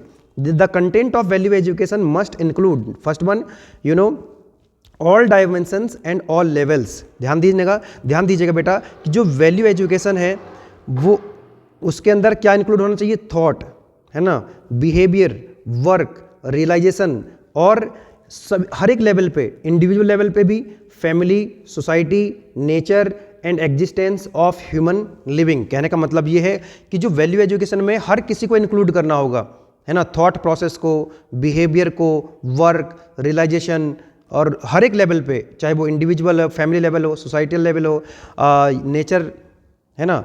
दूसरा, it must have a clear understanding of each of these and their interrelations. जैसे मान लीजिए कोई इंडिविजुअल से लेकर के फैमिली, सोसाइटी, नेचर, और इन सब का आपस में क्या कनेक्शन है, ये आपस में किस तरह से इंटरकनेक्टेड है। भाई हर चीज़ जो है इंटरकनेक्टेड तो है, यस और नो, कि जैसे भाई आप इंडिविजुअल हैं, फैमिली के साथ कनेक्ट हैं, सोसाइटी के साथ कनेक्ट हैं, फिर आप एनवायरनमेंट के साथ कनेक्ट हैं, क्योंकि एनवायरनमेंट से आपको ऑक्सीजन मिल रही है, एनवायरनमेंट से आपको खाना पीना मिल रहा है। तो पूरे का पूरा जो वर्ल्ड है एकदम डाइवर्स है और इंटरकनेक्टेड है। तो ये जो कनेक्टिविटी है आपस में, कि किस तरह से हम लोग जो है रहते हैं फैमिली में, सोसाइटी में, तो ये हर एक चीज़ जो है आपस में इंटरकनेक्टेड है, और वो जो इंटर रिलेशनशिप है उसी को हमको समझना है। आगे आने वाले यूनिट्स में भी हम इसी तरह की बातें करेंगे। Now the process of value education, ये जो वैल्यू एजुकेशन है इसका प्रोसेस क्या है? The process of value education has to be that of self exploration. इसमें ये सेल्फ एक्सप्लोरेशन पर बेस है, मतलब अपने को जानना है, ठीक है ना, और अपने बारे में जानना है। नॉट गिविंग सरमन्स का मतलब होता है जैसे स्पीच देना, भाषण देना, ठीक है, और टेलिंग डूज एंड डोंट्स। किसी ने आपको बता दिया ये करो और ये मत करो, है ना, किसी ने आपको क्या बोल दिया है, ऑर्डर दे दिया है, तो ये नहीं है, ये प्रोसेस नहीं है। मतलब ये आपको जो है अपने स्तर पे सोचना है, आपने आपको खुद को सोचना है। Whatever is found is truth और reality may be stated as proposal and has to be verified at your own right. मतलब अगर कोई चीज़ पाई जाती है कि वो सच है, मतलब वो रियलिटी है या नहीं है ना, ये किसी के कहने से आपको नहीं मानना है, आपको अपने आप से सोचना है ना, at your own right. It is the process of dialogue. ये जो वैल्यू एजुकेशन है एक प्रोसेस है, dialogue between what you are and what you really want to be. आप क्या हो, आप क्या बनना चाहते हो, है ना। तो ये क्या है, दैट इज, ये प्रोसेस है किसका, वैल्यू एजुकेशन का। It is the process of knowing one self, अपने बारे में जानना, है ना, ये वो प्रोसेस, ये क्या है, वैल्यू एजुकेशन एक प्रोसेस है अपने बारे में जानना। Through that knowing entire existence, कि जब आप अपने बारे में जान लो, है ना, फिर आप उसके माध्यम से एंटायर एग्जिस्टेंस, पूरे एग्जिस्टेंस के बारे में जानो, नेचर के बारे में जानो, फैमिली को समझो, सोसाइटी को समझो, ठीक है। It is the process of recognising one's relation, अपने जो रिलेशंस हैं उनको रिकॉग्नाइज करो विद एवरी यूनिट, कि आपके परिवार की, आपके फैमिली के साथ आपके क्या रिलेशन है, और जो एग्जिस्टेंस एंड फुलफिलिंग इट, उनको जानो, पहचानो और उनको फुलफिल करो। This process help you be in harmony with in your self. आप अपने साथ हारमनी में रहें, हारमनी विद एवरीवन अराउंड, आपके अराउंड में जो कुछ भी है उसके साथ आप हारमनी में रहें, ठीक है। चलिएगा, नेक्स्ट जो क्वेश्चन आता है बेटा, दैट इज बड़ा इंपॉर्टेंट क्वेश्चन है। अगर मैं कहूँ कि इस यूनिट का सबसे ज़्यादा इंपॉर्टेंट क्वेश्चन ये है, और ये लास्ट टाइम भी आया था, हर बार आता ही रहता है, 2023-24 में भी ये क्वेश्चन पूछा गया लेटेस्ट। क्या कह रहा है क्वेश्चन के अंदर कि what do you mean by self exploration, जो मैं बार बार आपको बोल रहा था कि हम आगे पढ़ेंगे सेल्फ एक्सप्लोरेशन क्या होता है, and what are the basic content of self exploration. तो ये जो सेल्फ एक्सप्लोरेशन है ये अलग अलग ईयर्स में AKTU में अलग अलग लैंग्वेज में पूछता रहता है, बस क्वेश्चन की लैंग्वेज चेंज कर देता है, तो वही एक चीज़ आपसे जानना चाहता है। तो चलिए समझते हैं सेल्फ एक्सप्लोरेशन का क्या मतलब होता है। Self exploration is a process of examine one's thought, ये इंडिविजुअल के थॉट्स को जानना, उसके क्या बिलीफ हैं। मान लीजिए आप अपने बारे में जानें, है ना, एग्जामिन करें आप अपने आप को कि आपका थॉट प्रोसेस कैसा है, आपके बिलीफ्स क्या हैं, आपकी वैल्यूज़ क्या हैं। अपने बारे में सोचना स्टार्ट करो आप लोग कि आप ईमानदार हो कि नहीं हो, कब कब आप ईमानदार रहते हो, ठीक है, आप क्या सोचते हो, किस तरह का सोचते हो, है ना। तो आपको अपने बारे में जानना है, that is the self exploration, है ना। अपने एक्शंस के बारे में जानो ताकि आपको क्लैरिटी मिले, आपको अपने बारे में क्लैरिटी करनी है, ठीक है ना, वही है self exploration. It help us in understanding what is naturally acceptable and aligning action accordingly. ये हमारी हेल्प करता है समझने में कि जो हम कर रहे हैं, है ना, जो हमारे अंदर जो क्वालिटीज़ हैं क्या वो नेचुरली एक्सेप्टेबल हैं या नहीं है, ठीक है। It is the process to find out what is valuable for me.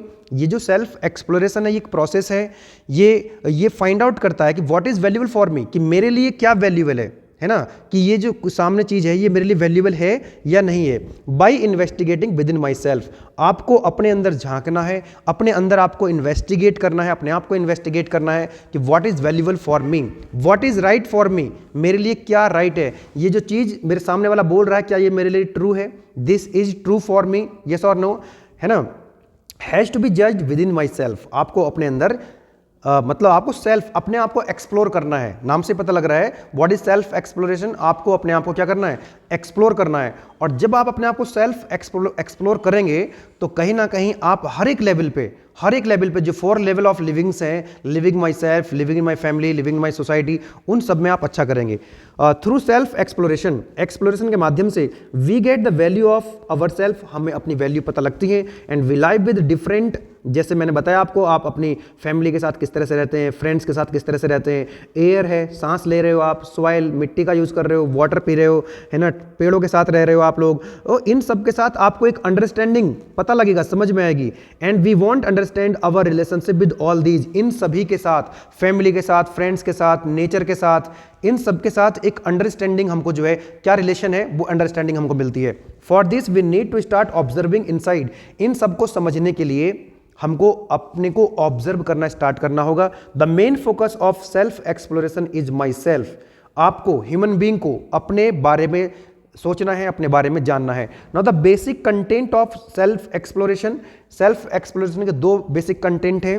First one is desire या गोल, व्हाट आर माई डिजायर, आपको ये पता करना है कि मेरा डिजायर क्या है, मेरा गोल क्या है। What do I really want in life, मैं अपने लाइफ में बनना क्या चाहता हूँ, क्या मेरा पर्पस केवल बीटेक करना है या बीटेक के बाद मुझे कुछ और हासिल करना है, वो सब क्लैरिटी आपके माइंड में होनी चाहिए। What is the goal of human life का क्या गोल है।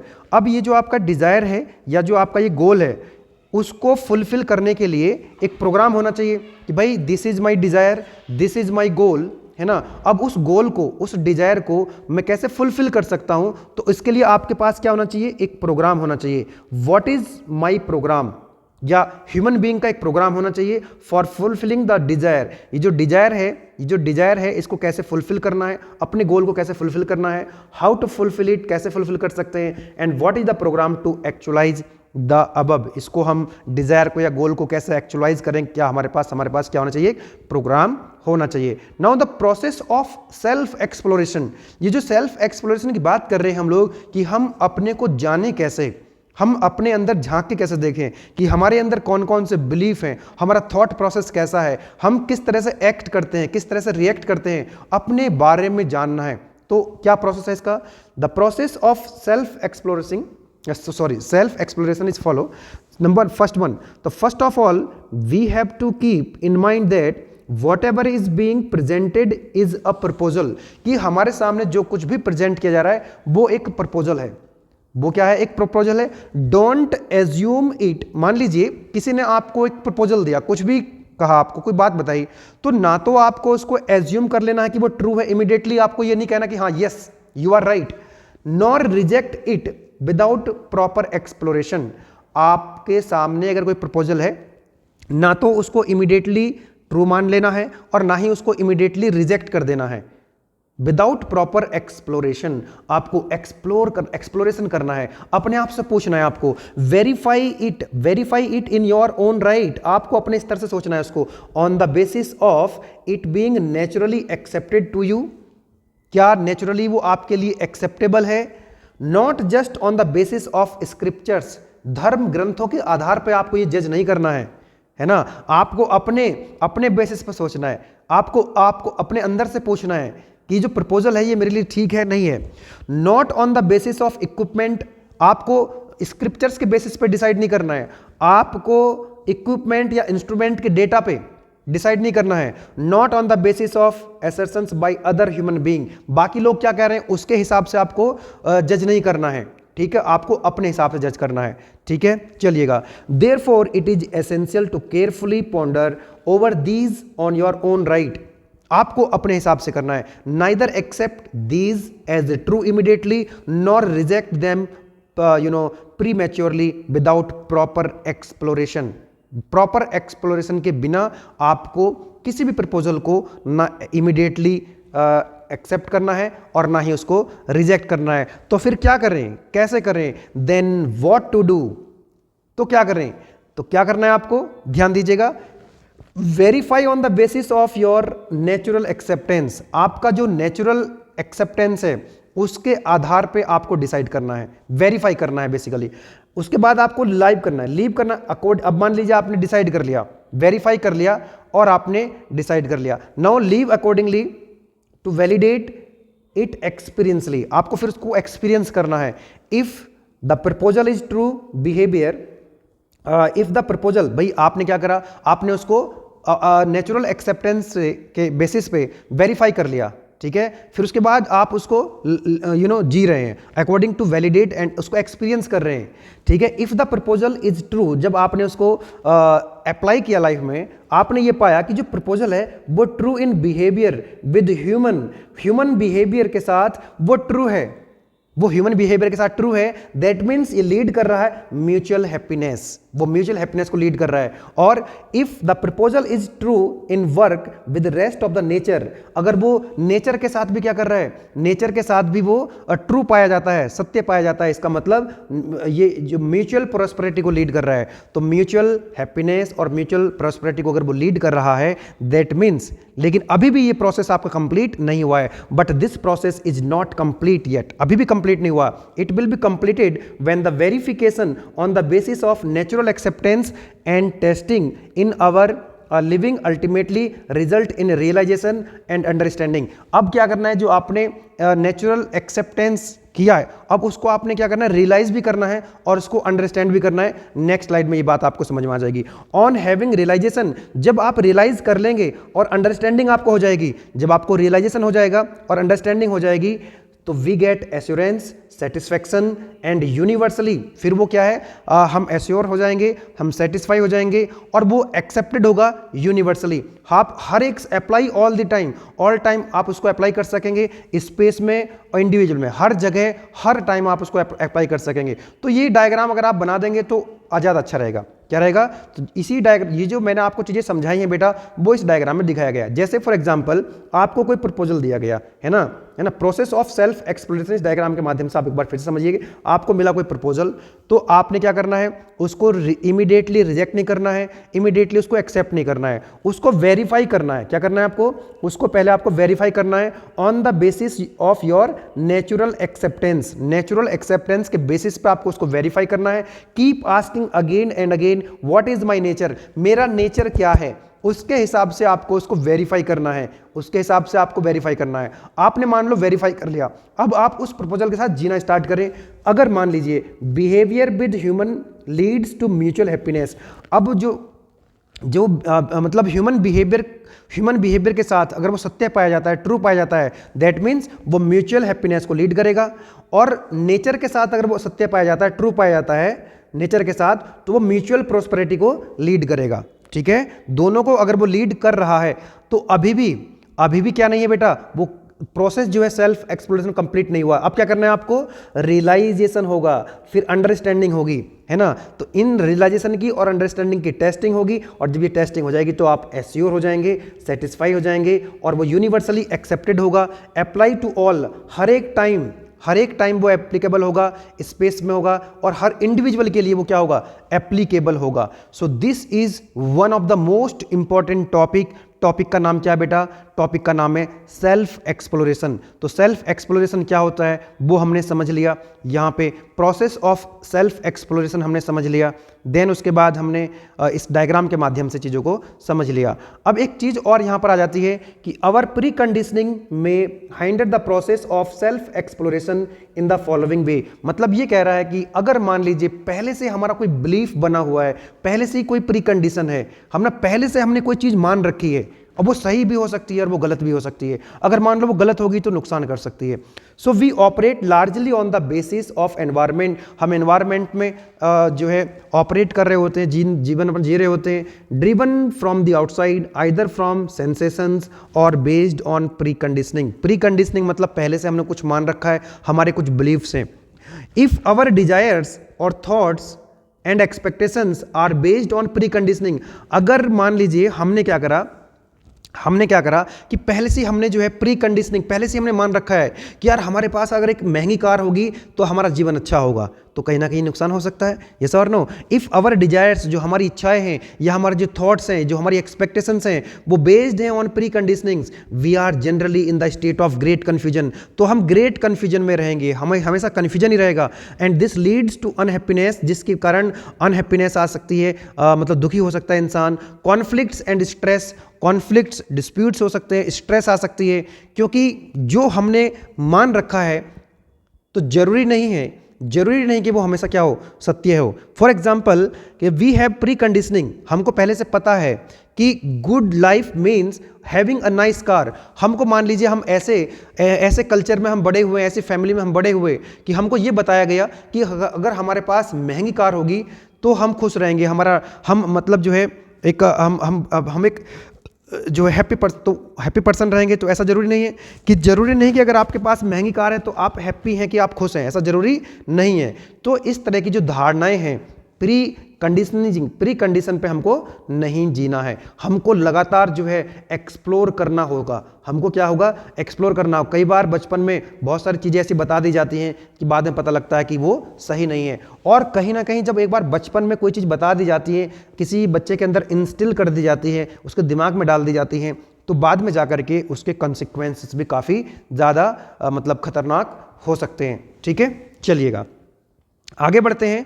और यहाँ पर जो डिफरेंस पूछा गया आपसे, what do you mean by your natural acceptance. देखिए नेचुरल एक्सेप्टेंस बार बार ये टर्म यूज हो रही है, और एक्सपीरियंशियल वैलिडेशन, तो मैंने टेबल की फॉर्म में, जब भी डिफरेंस आता है लिखने के लिए तो टेबल की फॉर्म में लिखने की कोशिश करें, है ना। टेबल की फॉर्म में अगर लिखोगे तो आपका जो प्रेजेंटेशन है वो बेटा अच्छा हो जाता है, तो इसलिए आपको मार्क्स अच्छे मिलते हैं। ठीक है, अब नेचुरल एक्सेप्टेंस की बात करें, इधर हमने लिखा नेचुरल एक्सेप्टेंस, इधर लिखा एक्सपीरियंशियल वैलिडेशन। तो नेचुरल एक्सेप्टेंस क्या है, इनेट understanding of what is right and beneficial. मतलब ये जन्मजात होता है ना, कोई चीज़ पहले से ही हमको इस चीज़ की समझ है कि क्या राइट है, क्या हमारे लिए बेनिफिशियल है। जबकि एक्सपीरियंशियल वैलिडेशन क्या होता है, testing and verifying accepted values through the real life experience. जो हमको रियल लाइफ में एक्सपीरियंस मिलता है ना, वो कहलाता है आपका एक्सपीरियंशियल वैलिडेशन। जबकि नेचुरल एक्सेप्टेंस क्या है कि हमको पहले से वो चीज़ पता है, क्या हमारे लिए राइट है, क्या हमारे लिए बेनिफिशियल है। ओके, नाउ इसका सोर्स क्या होता है नेचुरल एक्सेप्टेंस का, कम्स फ्रॉम विदिन, ये अंदर से आता है, इनर वॉइस और कंसाइंस। ओके, और ये जो एक्सपीरियंशियल वैलिडेशन कहाँ से आता है, come from the actual experience and observations.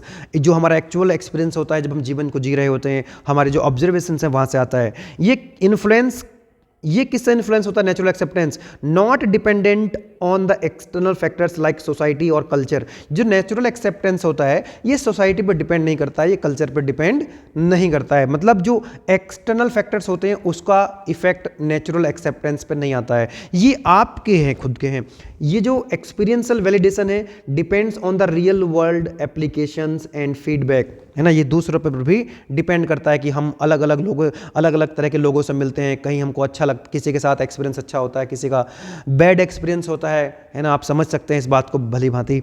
Validation based on self introspection and reasoning, ये सेल्फ इंट्रोस्पेक्शन से बेस होता है, रीजनिंग पे बेस होता है, and verified by applying in daily life situation. Example की बात करें, we are naturally accept the honesty is good, जैसे ऑनेस्टी है तो ये तो नेचुरल एक्सेप्टेंस है, भाई हर कोई कहेगा कि जो ऑनेस्टी है वो गुड है ना। When we practice honesty it build trust proving its correctness. अब एक बात बताओ, हमको ये तो पता है कि जो ऑनेस्टी है वो क्या है, नेचुरल एक्सेप्टेंस है, लेकिन इस चीज को हम वेरीफाई कैसे करेंगे कि भाई जब हम ऑनेस्टी को अपनी रियल लाइफ में यूज करेंगे, जब हम अपने एम्प्लॉय के साथ और अपने दोस्तों के साथ, अपनी फैमिली के साथ क्या रहेंगे, हम ऑनेस्ट रहेंगे, तो कहीं ना कहीं एक ट्रस्ट बिल्ड होगा। और जब तक हम इस ऑनेस्टी को यूज नहीं करेंगे डेली लाइफ में तो हमको कॉन्फिडेंस नहीं आएगा।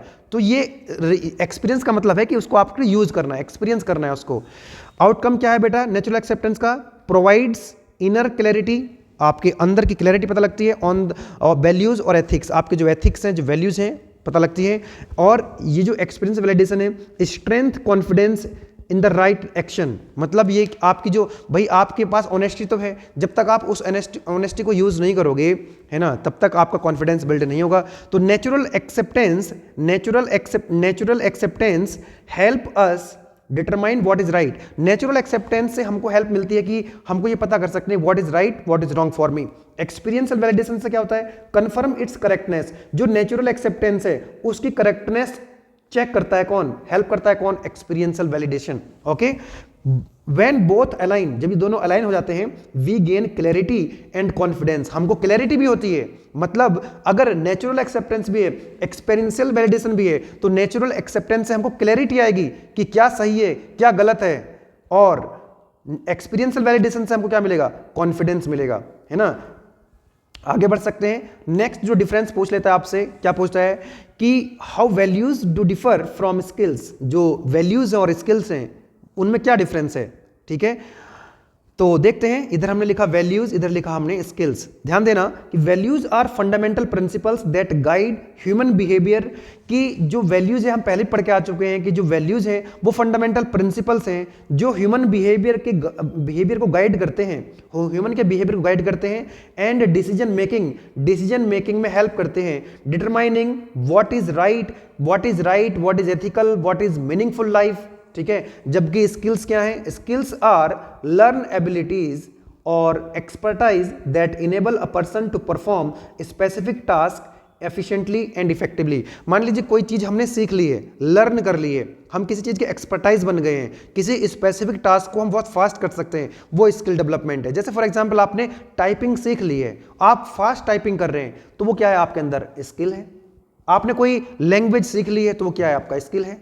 यस और नो। नेचर कैसा होता है वैल्यूज का, रिलेटेड टू करेक्टर। वैल्यूज का जो नेचर होता है वो that is related to character, related to attitude, है ना, ग्रेटिट्यूड एंड डिसीजन मेकिंग। जबकि स्किल्स का कैसा होता है, related to practical, technical, intellectual expertise. Functions की बात करें तो वैल्यू जो है वो हेल्प करती है deciding what is right and how to act responsibly, कैसे हमको एक्ट करना है। अब ये जो स्किल्स हैं, help in achieving efficiency and excellence in the task. कोई भी काम हमको करना है, कितना उसको इफेक्टिवली हम जो है, कितना इफेक्टिवली हम कर सकते हैं, उसकी एफिशिएंसी को कैसे इंप्रूव कर सकते हैं, कैसे हम उसको एक्सीलेंस ला सकते हैं। आपको टाइपिंग की स्पीड बढ़ानी होगी, तो टाइपिंग की स्पीड बढ़ानी है तो आपको और ज़्यादा प्रैक्टिस करनी होगी। किसी लैंग्वेज पर और ज़्यादा कमांड करनी है तो और ज़्यादा प्रैक्टिस करनी पड़ेगी, आपको और ज़्यादा स्किल डेवलपमेंट करने पड़ेंगे। डेवलपमेंट की मैं बात करूँ तो एक्वायर्ड थ्रू, ये जो वैल्यूज कहाँ से आएंगी, वैल्यूज का डेवलपमेंट कैसे होगा, थ्रू द सेल्फ एक्सप्लोरेशन, जो कि हम पढ़ चुके हैं, सेल्फ एक्सप्लोरेशन, लाइफ के एक्सपीरियंस से और एजुकेशन से। अब ये स्किल्स कहां से आती हैं, थ्रू द प्रैक्टिस। जितनी ज्यादा प्रैक्टिस करोगे टाइपिंग स्पीड उतनी बढ़ेगी आपकी, ट्रेनिंग से, है ना, एजुकेशन से। एग्जांपल जैसे ऑनेस्टी है, वैल्यूज के एग्जांपल क्या, honesty, kindness, responsibility, respect, integrity. जबकि स्किल्स के एग्जांपल क्या है, communication skills, technical skills, leadership skills, problem solving. These are the examples of skills, right. Next जो आता है हमारा क्वेश्चन, अच्छा, इसी को अगर हम ये कहना चाहें आपको कि how values and skills are complementary, मतलब अगर वैल्यूज नहीं होंगे आपके अंदर तो स्किल्स का क्या करोगे, अगर आपके अंदर स्किल्स हैं तो वैल्यूज का क्या करोगे आप, दोनों एक दूसरे के कॉम्प्लीमेंट्री हैं। तो ये भी पूछ लिया था, देखो यहां पे लिखा ना, how are values and skills are complementary.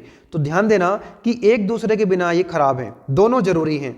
ध्यान देना कि skill defines how efficiently a task is done. Skills का मतलब है कि किसी भी टास्क को आप कितना एफिशिएंटली कर ले रहे हो, जबकि while values defines why and what purpose it is done. हमको ये करना क्यों है, पर्पस क्या है करने का। देखिए ध्यान देना, अगर कोई ऐसा पर्सन है जो हाई स्किल्स हैं, स्किल्स उसके पास हैं लेकिन वैल्यूज उसके पास नहीं है, तो may miss use their abilities. भाई उसके अंदर स्किल्स हैं और उसके अंदर वैल्यूज नहीं है, तो अपनी स्किल्स का, क्योंकि उसके अंदर ऑनेस्टी नहीं है, उसके अंदर काइंडनेस नहीं है, एम्पैथी नहीं है उसके अंदर, ठीक है ना, एथिक्स नहीं है उसके अंदर, तो जो उसके अंदर स्किल्स हैं उनका मिस यूज कर सकता है। वो हैकिंग की जो मतलब प्रैक्टिस कर सकता है, जो एक सिक्योरिटी को जो है वो लूज कर सकता है, तो वो क्या कर सकता है, अपने स्किल्स का मिस यूज कर सकता है। लेकिन एक ऐसा पर्सन है जिसके पास वैल्यूज तो हैं लेकिन उसके पास स्किल्स नहीं है, तो वो इफेक्टिवली काम नहीं कर पाएगा। भाई एक बात बताओ, आप ईमानदार तो हैं, एथिक्स तो हैं आपके पास, आपके अंदर कोई स्किल्स नहीं है, आपके अंदर ऐसी कोई क्वालिटी नहीं है, मतलब ऐसी कोई लीडरशिप आपके अंदर नहीं है ना, या और किसी कोई भी स्किल डेवलपमेंट आपने नहीं किया, तो समाज को, सोसाइटी को, या खुद को, या फैमिली को आप कैसे कंट्रीब्यूट करोगे।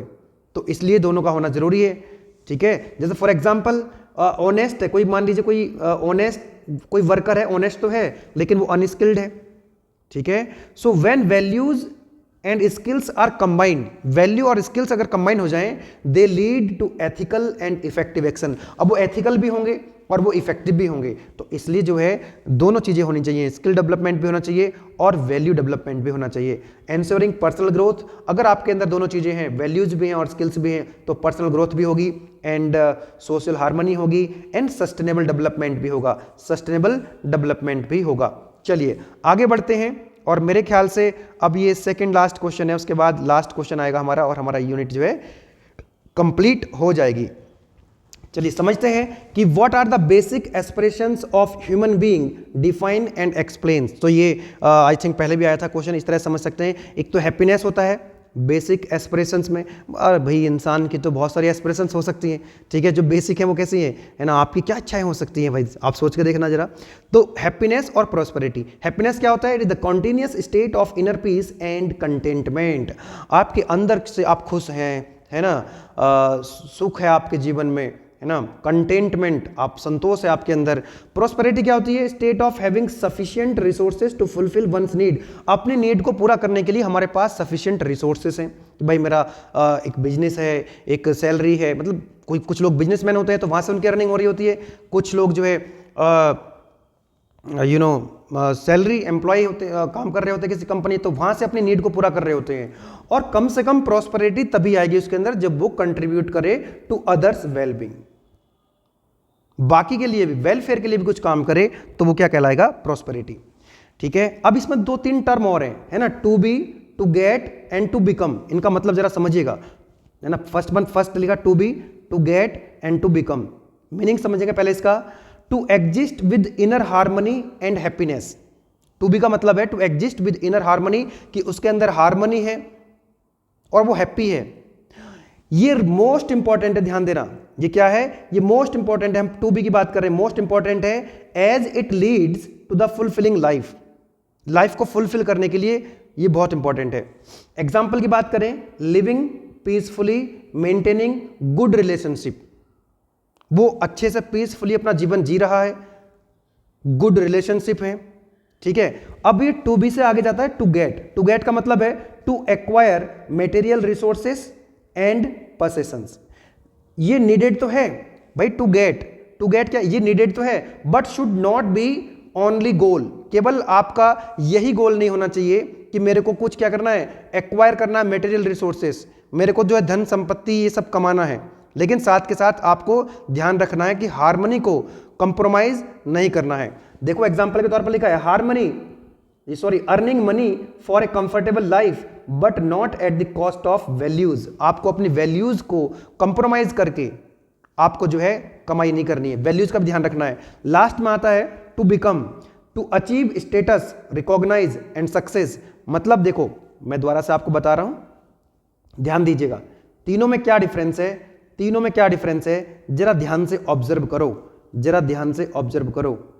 यस, यहां पे देखो टू बी का मतलब है कि आपके पास क्या है, इनर हार्मनी है और हैप्पीनेस है। टू गेट का मतलब है कि एक्वायर मटेरियल्स, अब आप मटेरियल्स को एक्वायर कर रहे हैं, रिसोर्सेज को एक्वायर कर रहे हैं अच्छा जीवन जीने के लिए, कंफर्ट जीवन जीने के लिए।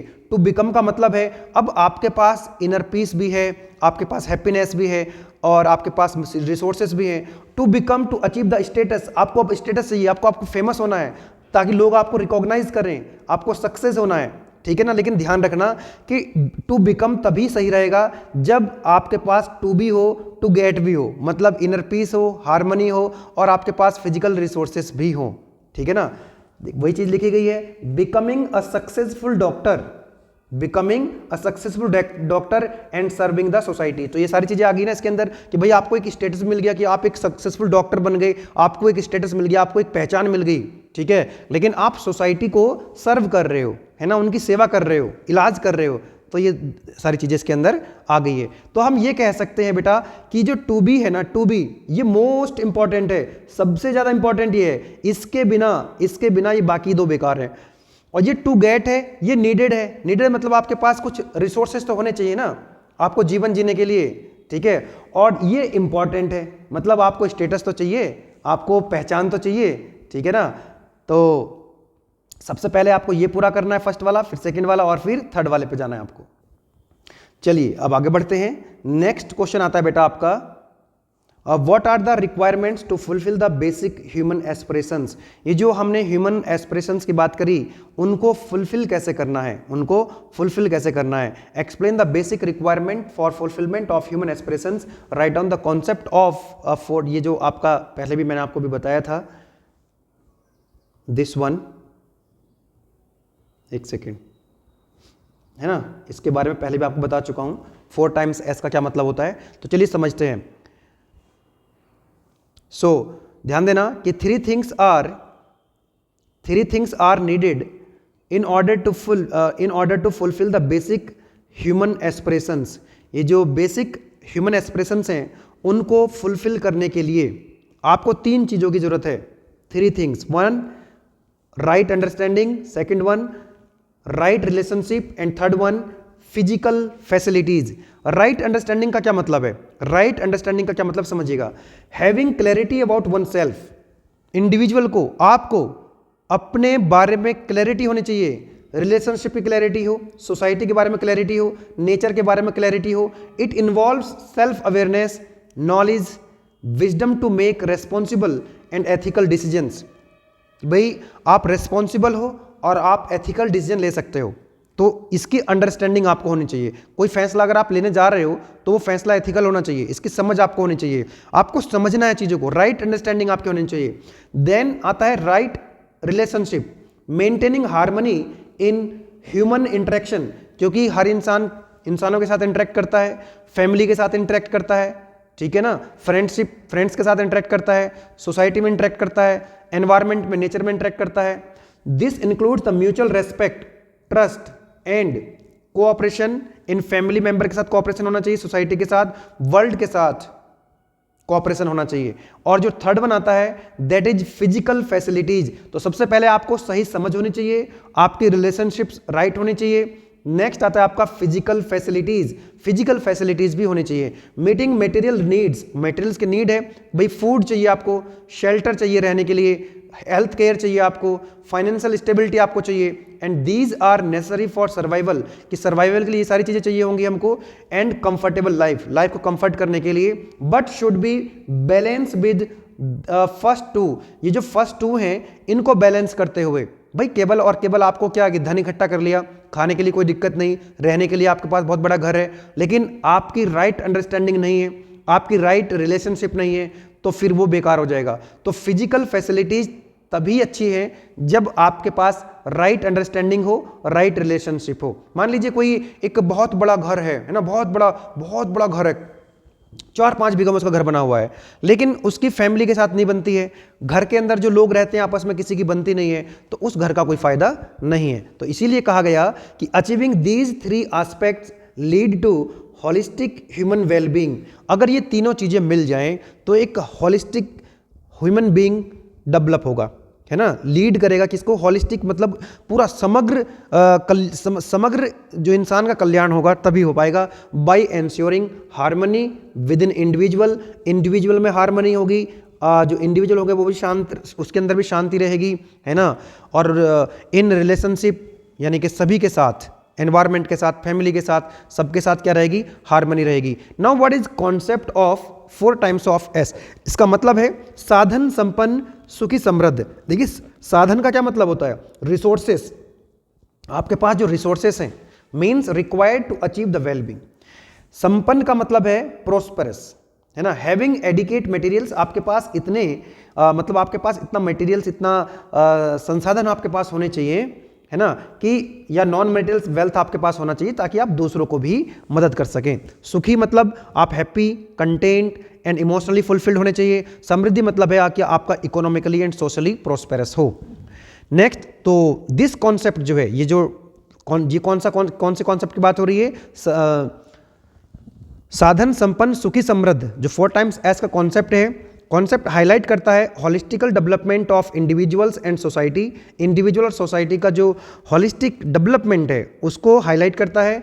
वेयर बोथ मटेरियल्स का मतलब है रिसोर्सेस और प्रोस्पेरिटी, और जो नॉन मटेरियल्स हैं यानी हैप्पीनेस और वेलबींग को, हार्मनी को क्या करता है? लीड करता है। It aligns with the idea that true success is not just wealth. ये बताता है कि जो ट्रू सक्सेस है वो केवल वेल्थ नहीं है, हार्मनी भी होनी चाहिए, हैप्पीनेस भी होनी चाहिए, ये सब बताता है। ठीक है, इसका कॉन्सेप्ट। तो यहां पर आपको ये ध्यान रखना है कि जो राइट अंडरस्टैंडिंग सबसे ज़्यादा जरूरी है। तो सबसे पहले तो राइट अंडरस्टैंडिंग, सही समझ होनी चाहिए। उसके बाद इस राइट अंडरस्टैंडिंग के ऊपर आप काम कर सकते हैं राइट रिलेशनशिप में और फिजिकल फैसिलिटीज में, जो मैंने लास्ट स्लाइड में बताया था वही यहाँ पर लिखा हुआ है। नेक्स्ट आता है बेटा आपका कि व्हाट आर द एब्रीविएशंस, यानी कि ये मैं आपको ऑलरेडी बता चुका हूँ, SVDD, SSDD और 4 टाइम्स S, है ना। स्टार्टिंग हमने यहीं से करी थी, ठीक है, तो वो आप लोगों ने पढ़ लिया है पहले। एक लाइन में इसमें और ऐड कर देता हूँ बस यहाँ पे, to achieve our basic aspirations, जो हमारी जो ह्यूमन की बेसिक एस्पिरेशंस होती हैं, to achieve our basic aspirations we need to work for right understanding. हमको राइट अंडरस्टैंडिंग पर काम करना होगा एज द बेस। जैसे मैंने आपको बताया कि ये राइट अंडरस्टैंडिंग को बेस बना करके आपको क्या करना पड़ेगा? काम करना पड़ेगा। On which we can work on right relationship then physical facilities. तो सबसे पहले राइट अंडरस्टैंडिंग, उसके बाद आप काम करेंगे राइट रिलेशनशिप पे, तब जाएंगे आप कहां पर? Physical facilities. अरे फिजिकल फैसिलिटीज तो बाद में है। आपने घर में मान लीजिए AC लगा रखी है, घर में आपकी किसी से एक दूसरे से बनती नहीं है, तो राइट अंडरस्टैंडिंग नहीं है, राइट रिलेशनशिप नहीं है, तो उस AC का या उस बड़े घर का कोई फायदा नहीं है, उस बड़ी कार का कोई फायदा नहीं है। एक कार के अंदर 2 लोग बैठ के जा रहे हैं, दोनों के आपस में नहीं बन रही है, तो उस कार का कोई फायदा नहीं है। ठीक है, चलिएगा। Today we are not working according to this, हम इसके हिसाब से काम ही नहीं कर रहे हैं, क्योंकि हम जो है ना, देखो सबसे पहला जो है, अब फिर से मैं रिकॉल करा देता हूं, SVDD का मतलब था साधन विहीन दुखी दरिद्रता। मतलब इसके पास तो साधन ही नहीं है, ये तो परेशान है ना, ये तो सर्वाइवल की लड़ाई लड़ रहा है। चलिए वो तो दुखी रहेगा बेचारे के पास जब संसाधन ही नहीं है, एक गरीब व्यक्ति है, संसाधन नहीं है। साधन विहीन दुखी दरिद्रता, ठीक है, वो मटेरियल डेफिशिएंट है, उसके पास मटेरियल ही नहीं है, संपत्ति नहीं है ना, अनहैप्पी है, डिप्राइव्ड है। अब दूसरी कैटेगरी कौन सी है? Those that have physical facility, उनके पास वेल्थ है, फिजिकल फैसिलिटीज है, यानी SSDD, साधन संपन्न दुखी दरिद्रता। यहां पर विहीन है, यहां पर संपन्न है, तो यार ये भी दुखी है, इनके पास साधन भी है। तो सबसे खराब कैटेगरी तो यही है कि भाई जिसके पास कुछ है नहीं, एक गरीब व्यक्ति है, तो बेचारा वो तो दुखी है। लेकिन वो व्यक्ति भी दुखी हैं जिनके पास साधन है, सब कुछ है उनके पास, लेकिन फिर भी दुखी हैं, फिर भी वो क्या है? दुखी हैं, फिर भी वो क्या है? अनहैप्पी हैं, डिप्राइव्ड हैं। तो बट दीज, ये जो दोनों कैटेगरी हैं, दोनों कैटेगरी कौन सी? साधन विहीन दुखी दरिद्रता और दूसरा साधन संपन्न दुखी दरिद्रता। ठीक है, तो इनमें कोई भी जीना नहीं चाहता है, but these are the states we don't want to be in. हम इन दोनों स्टेट में नहीं रहना चाहते, कोई भी नहीं रहना चाहता। किस में रहना चाहते हैं? 4 टाइम्स S वाली जो कैटेगरी थी, है ना, साधन संपन्न सुखी समृद्धि, इसमें सब रहना चाहते हैं, क्योंकि इनके पास मटेरियल भी एडिकेट है, हैप्पी भी है, प्रोस्पेरस भी है, ये सुखी है। लेकिन अगर आप ध्यान से देखेंगे, एज वी लुक अराउंड, अपने आसपास अगर आप देखें, तो we find most of the people in the above 2 category, वो इन 2 कैटेगरी में ही आते हैं। जिसके पास कुछ नहीं है वो तो दुखी है, और जिनके पास है वो भी दुखी है, वो भी क्या है? दुखी है। ठीक है, तो क्योंकि वो जो है ना, वो हार्मनी में नहीं है। किसी का फैमिली के साथ सही रिलेशन नहीं है, किसी का दोस्तों के साथ सही रिलेशन नहीं है, कोई सामाजिक नहीं है, सोसाइटी में अच्छी नहीं बनती है। तो वो सारी चीज़ों के कारण 2 कैटेगरी में लोग आ जाते हैं। ज़्यादातर बहुत कम लोग हैं जो इस कैटेगरी में आते हैं। चलिए आगे बढ़ते हैं, और मुझे लगता है कि ये हमारा जो है, अच्छा इसके बाद एक और क्वेश्चन बचा हुआ है भाई। ओहो, चलिए जल्दी से खत्म करते हैं बेटा इसको। सिंपल से क्वेश्चन है। अच्छा, मैंने 2 क्वेश्चन बाद में ऐड कर दिए थे इसमें। राइट। चलिए छोटे छोटे क्वेश्चन बचे हुए हैं। देखो बहुत सिंपल सा क्वेश्चन है कि define happiness, unhappiness and prosperity. ये अलग अलग तरीके से लैंग्वेज चेंज करके क्वेश्चन पूछता रहता है, मल्टीपल टाइम्स पूछा हुआ है। चलिए समझते हैं कि हैप्पीनेस क्या होता है। A state of inner peace, satisfaction and harmony in life. Life के अंदर अगर हार्मनी है, सेटिस्फेक्शन है, इनर पीस है, तो हम ये कह सकते हैं कि ये इंसान की वो स्टेट है कि जब वो खुश है। And it comes from right understanding. कहां से आती है? देखो मैंने बताया, राइट अंडरस्टैंडिंग से, मीनिंगफुल रिलेशनशिप से, एंड सेंस ऑफ पर्पज से। तभी खुश रहेगा आदमी जब आपकी अंडरस्टैंडिंग सही है, फैमिली के साथ, दोस्तों सबके साथ आपके रिलेशन अच्छे हैं।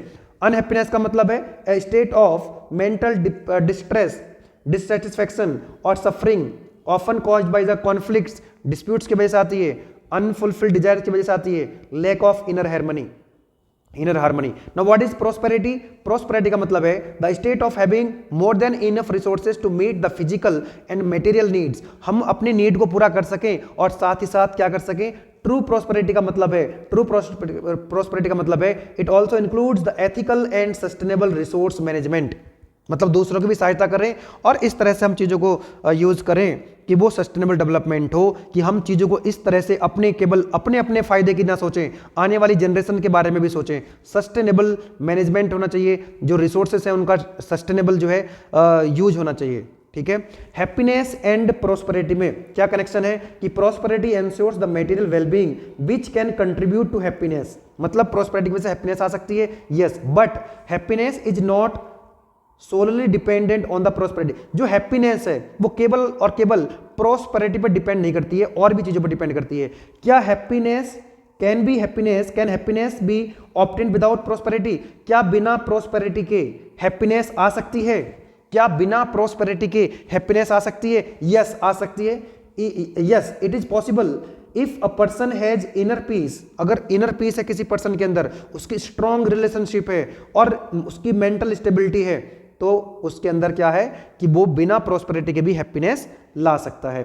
ठीक है ना, हैप्पीनेस आ सकती है ना। आध्यात्म की तरफ जब लोग चले जाते हैं ना कि भाई उसको जरूरत नहीं है धन संपत्ति की। अभी IIT बाबा आपने देखा भाई साहब, कितने लाखों करोड़ों की संख्या में वहाँ पे लोग थे, और लाखों तो वहाँ साधु रहे होंगे, लेकिन एक IIT की ताकत आप देखिए, IIT की ताकत देखिए, एजुकेशन की ताकत देखिए, कि पूरी महफिल जो है IIT वाले बाबा लूट के ले गए। ठीक है, बाकी सब साइड में रखे। तो अच्छा बताओ, वहाँ पर और भी न जाने कितने साधु थे, लेकिन क्या खास बात थी? उनके टैग लगा था IIT का, B.Tech का टैग लगा हुआ था।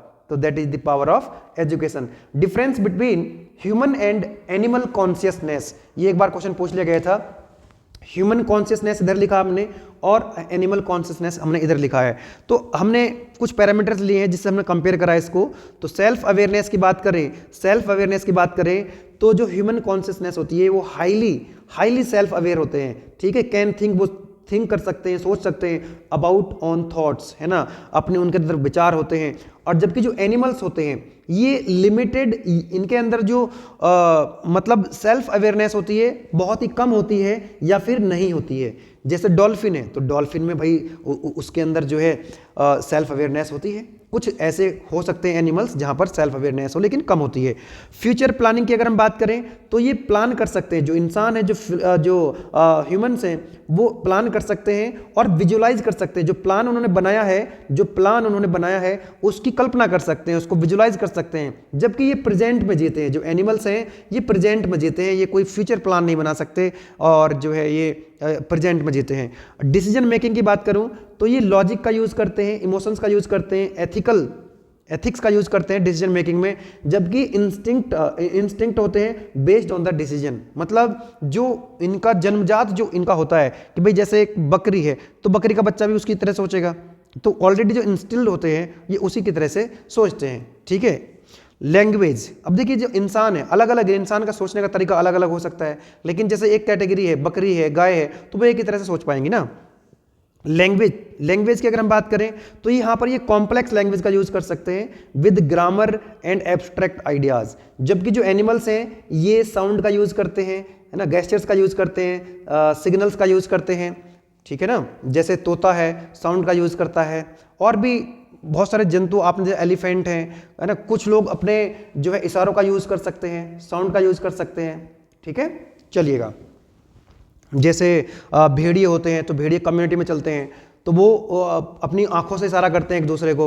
जैसे एक और एग्जांपल अगर हम लें यहाँ पे बिल्ली का है तो बिल्ली भी क्या करती है, पूंछ हिला करके इशारा कर सकती है, इंडिकेट कर सकती है। जैसे आप अच्छा डॉगी का एग्जाम्पल आप ले लो, है ना, जब डॉगी को पुचकारते हो तो पूंछ हिलाता है ना, वो पूंछ हिलाता है ना, तो वो अपनी बात को मतलब वहाँ पर जो है मतलब वो इशारों से अपनी बॉडी लैंग्वेज से कर सकता है, जबकि जो इंसान होते हैं वो अलग कॉम्प्लेक्स लैंग्वेज यूज़ कर सकते हैं, ग्रामर का यूज़ कर सकते हैं। प्रॉब्लम सॉल्विंग, तो जो ह्यूमंस होते हैं वो रीजनिंग का यूज़ करते हैं, क्रिएटिविटी का यूज़ करते हैं, इनोवेशन का यूज़ करते हैं, जबकि solve problems mostly through the trial and error और लर्निंग बिहेवियर, जो उनको लर्न करा दिया जाता है अपने प्रॉब्लम को। जैसे कुछ जानवर ऐसे होते हैं जिनको हम लर्न करा देते हैं, जैसे डॉगी है तो उसको बहुत सारी चीज़ें सिखाई जाती हैं, तो उसके आधार पर वो चीज़ें करता है। क्रिएटिविटी की बात करें तो ये आर्ट क्रिएट कर सकते हैं, म्यूजिक क्रिएट कर सकते हैं, लिटरेचर टेक्नोलॉजी क्रिएट कर सकते हैं, जबकि ये लिमिटेड क्रिएटिविटी इनके अंदर होती है। ऐसा नहीं कि एनिमल्स के अंदर क्रिएटिविटी नहीं होती है, लेकिन वो लिमिटेड क्रिएटिविटी होती है, मोस्टली फंक्शनल, जैसे बर्ड्स है ना, या जो बिल्डिंग नेस्ट, जैसे बिल्डिंग नेस्ट, आपने एक एग्जाम्पल अगर इसका देखा होगा, जैसे पहले अब तो गांव में कम हो गया है, जैसे पहले ना पेड़ों पे खजूर के पेड़ हुआ करते थे तो वहां पर चिड़िया जो है ना वो अपना घोंसला बना लेती थी अपने आप से, तो वो क्या थी, वो क्रिएटिविटी तो थी एक तरह से। तो बर्ड्स के अंदर कुछ क्रिएटिविटी होती है, जैसे मधुमक्खी हैं छाता बना लेती हैं। मॉरल एंड एथिकल थिंकिंग होती है ह्यूमन के अंदर, जबकि इनके अंदर नहीं होती है। कल्चर और ट्रेडिशन की बात करें तो ये ये कल्चर को डेवलप करते हैं, ट्रेडिशंस को फॉलो करते हैं, है ना, बिलीफ सिस्टम इनके अंदर होता है, जबकि एनिमल्स के अंदर ऐसा नहीं होता है।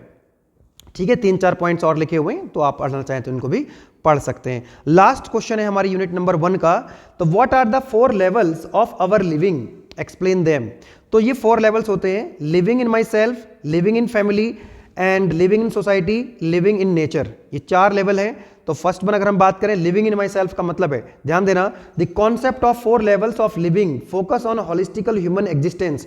जो ह्यूमन का एग्जिस्टेंस है ना, तो हॉलिस्टिक उनका जो है डेवलपमेंट होना चाहिए, आपस में ही सब के सब कनेक्ट हैं। ये जो सब के सब चारों लेवल्स क्या हैं, सब कनेक्ट हैं आपस में at different levels, and these levels help in understanding, individual को समझने में हेल्प करते हैं, सोशल को, एनवायरमेंट को, ठीक है, उनके अंदर हार्मनी आए। तो living in myself, first level है living in myself, self awareness, inner harmony, understanding oneself, खुद को समझना, है ना, सेल्फ रिफ्लेक्शन, अपना जो है सेल्फ रिफ्लेक्शन का मतलब होता है अपना अन्वेक्षण करना, है ना, and achieving inner peace, inner peace को अचीव करना, अपने अंदर शांति ले आकर आना। लिविंग इन फैमिली, मतलब जो फैमिली मेंबर्स हैं उनके साथ क्या रिलेशंस हैं, इमोशनल हार्मनी, है ना, जैसे living with family in a way that promotes love, love को प्रमोट करें, ट्रस्ट करें, केयर करें एक दूसरे की, ऐसा नहीं कि सुबह से लेकर शाम तक जो है तांडा भी चल रहा है। Living in society, living in society, understanding one's role in society, आपको अपना रोल जो है वो अंडरस्टैंड करना है कि सोसाइटी के लिए आप क्या कर सकते हैं, आप एक पॉजिटिव इंपैक्ट डालें अपनी सोसाइटी में, ठीक है ना, अपनी रेस्पॉन्सिबिलिटी आप समझें, social responsibility. Living in nature, living in nature, environment के प्रति आप मतलब जो एनवायरमेंटल सस्टेनेबिलिटी है उसके प्रति आप कितना संवेदनशील हैं। यूनिवर्सल हार्मनी तभी आएगी। Living in balance with nature and universe, पानी को वेस्ट ना करें, ठीक है ना। तो जितना भी नेचर से रिलेटेड चीजें हैं, मतलब जितने भी रिसोर्सेस हैं उनको उनका मिसयूज ना करें। आप लोग जब रूम से जाते हैं निकल करके तो light, fan, AC switch off करें। तो ये 4 लेवल्स हैं, ठीक है। Living in myself, in family, in society, in nature. To achieve holistic wellbeing we must in harmony with all 4 levels, हमको हर एक लेवल में हार्मनी में रहना होगा। And these level show how self awareness, family, society and nature are deeply interconnected. ये जो levels हैं ये दिखाते हैं, दर्शाते हैं, ये शो करते हैं कि ये जो चारों लेवल्स हैं, है ना, कि इन सेल्फ, फैमिली, सोसाइटी और नेचर आपस में डीपली इंटरकनेक्टेड हैं, ठीक है ना। किसी एक के बिना आप रह नहीं सकते। So this is all about one shot of unit number 1। पूरा सिलेबस हमने कंप्लीट कर लिया है यूनिट नंबर 1 ह्यूमन वैल्यू का, ठीक है। तो 1.5 घंटे के आसपास हमने ये पूरा सिलेबस कंप्लीट करा है और मुझे लगता है कि कॉलेज में आपका 1 से 2 लेक्चर में ही हमारा मतलब पूरी यूनिट को देखो हमने कंप्लीट करा। और कहीं भी हमने ऐसा नहीं किया कि हम बहुत फास्ट चल रहे हैं, बहुत फास्ट चलने का भी हमने प्रयास नहीं किया। और मुझे लगता है कि आप इसको जो है जब 1.5 पे या 2x पे देख रहे होंगे तो 1 घंटे के अंदर आप पूरा यूनिट खत्म कर दे रहे होंगे। तो इम्पॉर्टेंट सब्जेक्ट इसलिए है क्योंकि ये डेली लाइफ से जुड़ा हुआ सब्जेक्ट है। सब्जेक्ट आसान है, ये अच्छी बात है, लेकिन कम से कम 5 यूनिट के एग्जाम के टाइम पे तो आप 1 शॉट देख ही लें, क्योंकि इसमें ही हम पूरा सिलेबस कवर करा देते हैं। देखिए कि जो बाकी के जो टेक्निकल सब्जेक्ट्स होते हैं उनमें ज़्यादा समय लगता है, तो बच्चे कहते हैं कि सर इस वाले सब्जेक्ट में तो आपकी 4-4 घंटे की वीडियो है। भाई जो सब्जेक्ट जैसा होगा समझ में तो आना जरूरी है ना। तो अगर मैथमेटिक्स है तो 4-5 घंटे का तो वीडियो बनेगा, उसमें 3 घंटे का तो वीडियो बनेगा, क्यों नहीं बनेगा।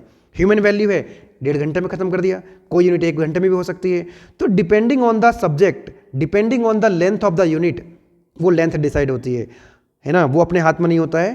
कंटेंट पहली प्रायोरिटी है कि आपको समझ में आना चाहिए। तो मुझे लगता है कि आपने जो सेशन है अपने दोस्तों के साथ शेयर कर दिया होगा और आपके लिए आज का सेशन काफ़ी यूजफुल रहा होगा। आपको मेरी आवाज़ से लग सकता है कि आवाज़ थोड़ा सा ठीक नहीं है, क्योंकि अभी मेरे को पिछले 3-4 दिनों से तबीयत ख़राब हो रही थी और जिसके कारण ये लेक्चर डिले भी हो गए हैं। अदरवाइज़ मैं चाह रहा था कि इसको लास्ट वीक ख़त्म कर देता अपना सिलेबस, लेकिन कोई बात नहीं, मैं कोशिश करूँगा दवाई लेकर के कि अब डिले ना हो, जल्दी से कंप्लीट करूँगा। आप लोग कमेंट करके बताना कि आपका जो यूनिट नंबर 1 कैसी लगी आपको, और बाकी की यूनिट अगर आपको चाहिए तो आप लोग कमेंट कीजिएगा कि वी वांट नेक्स्ट यूनिट, इस तरह से।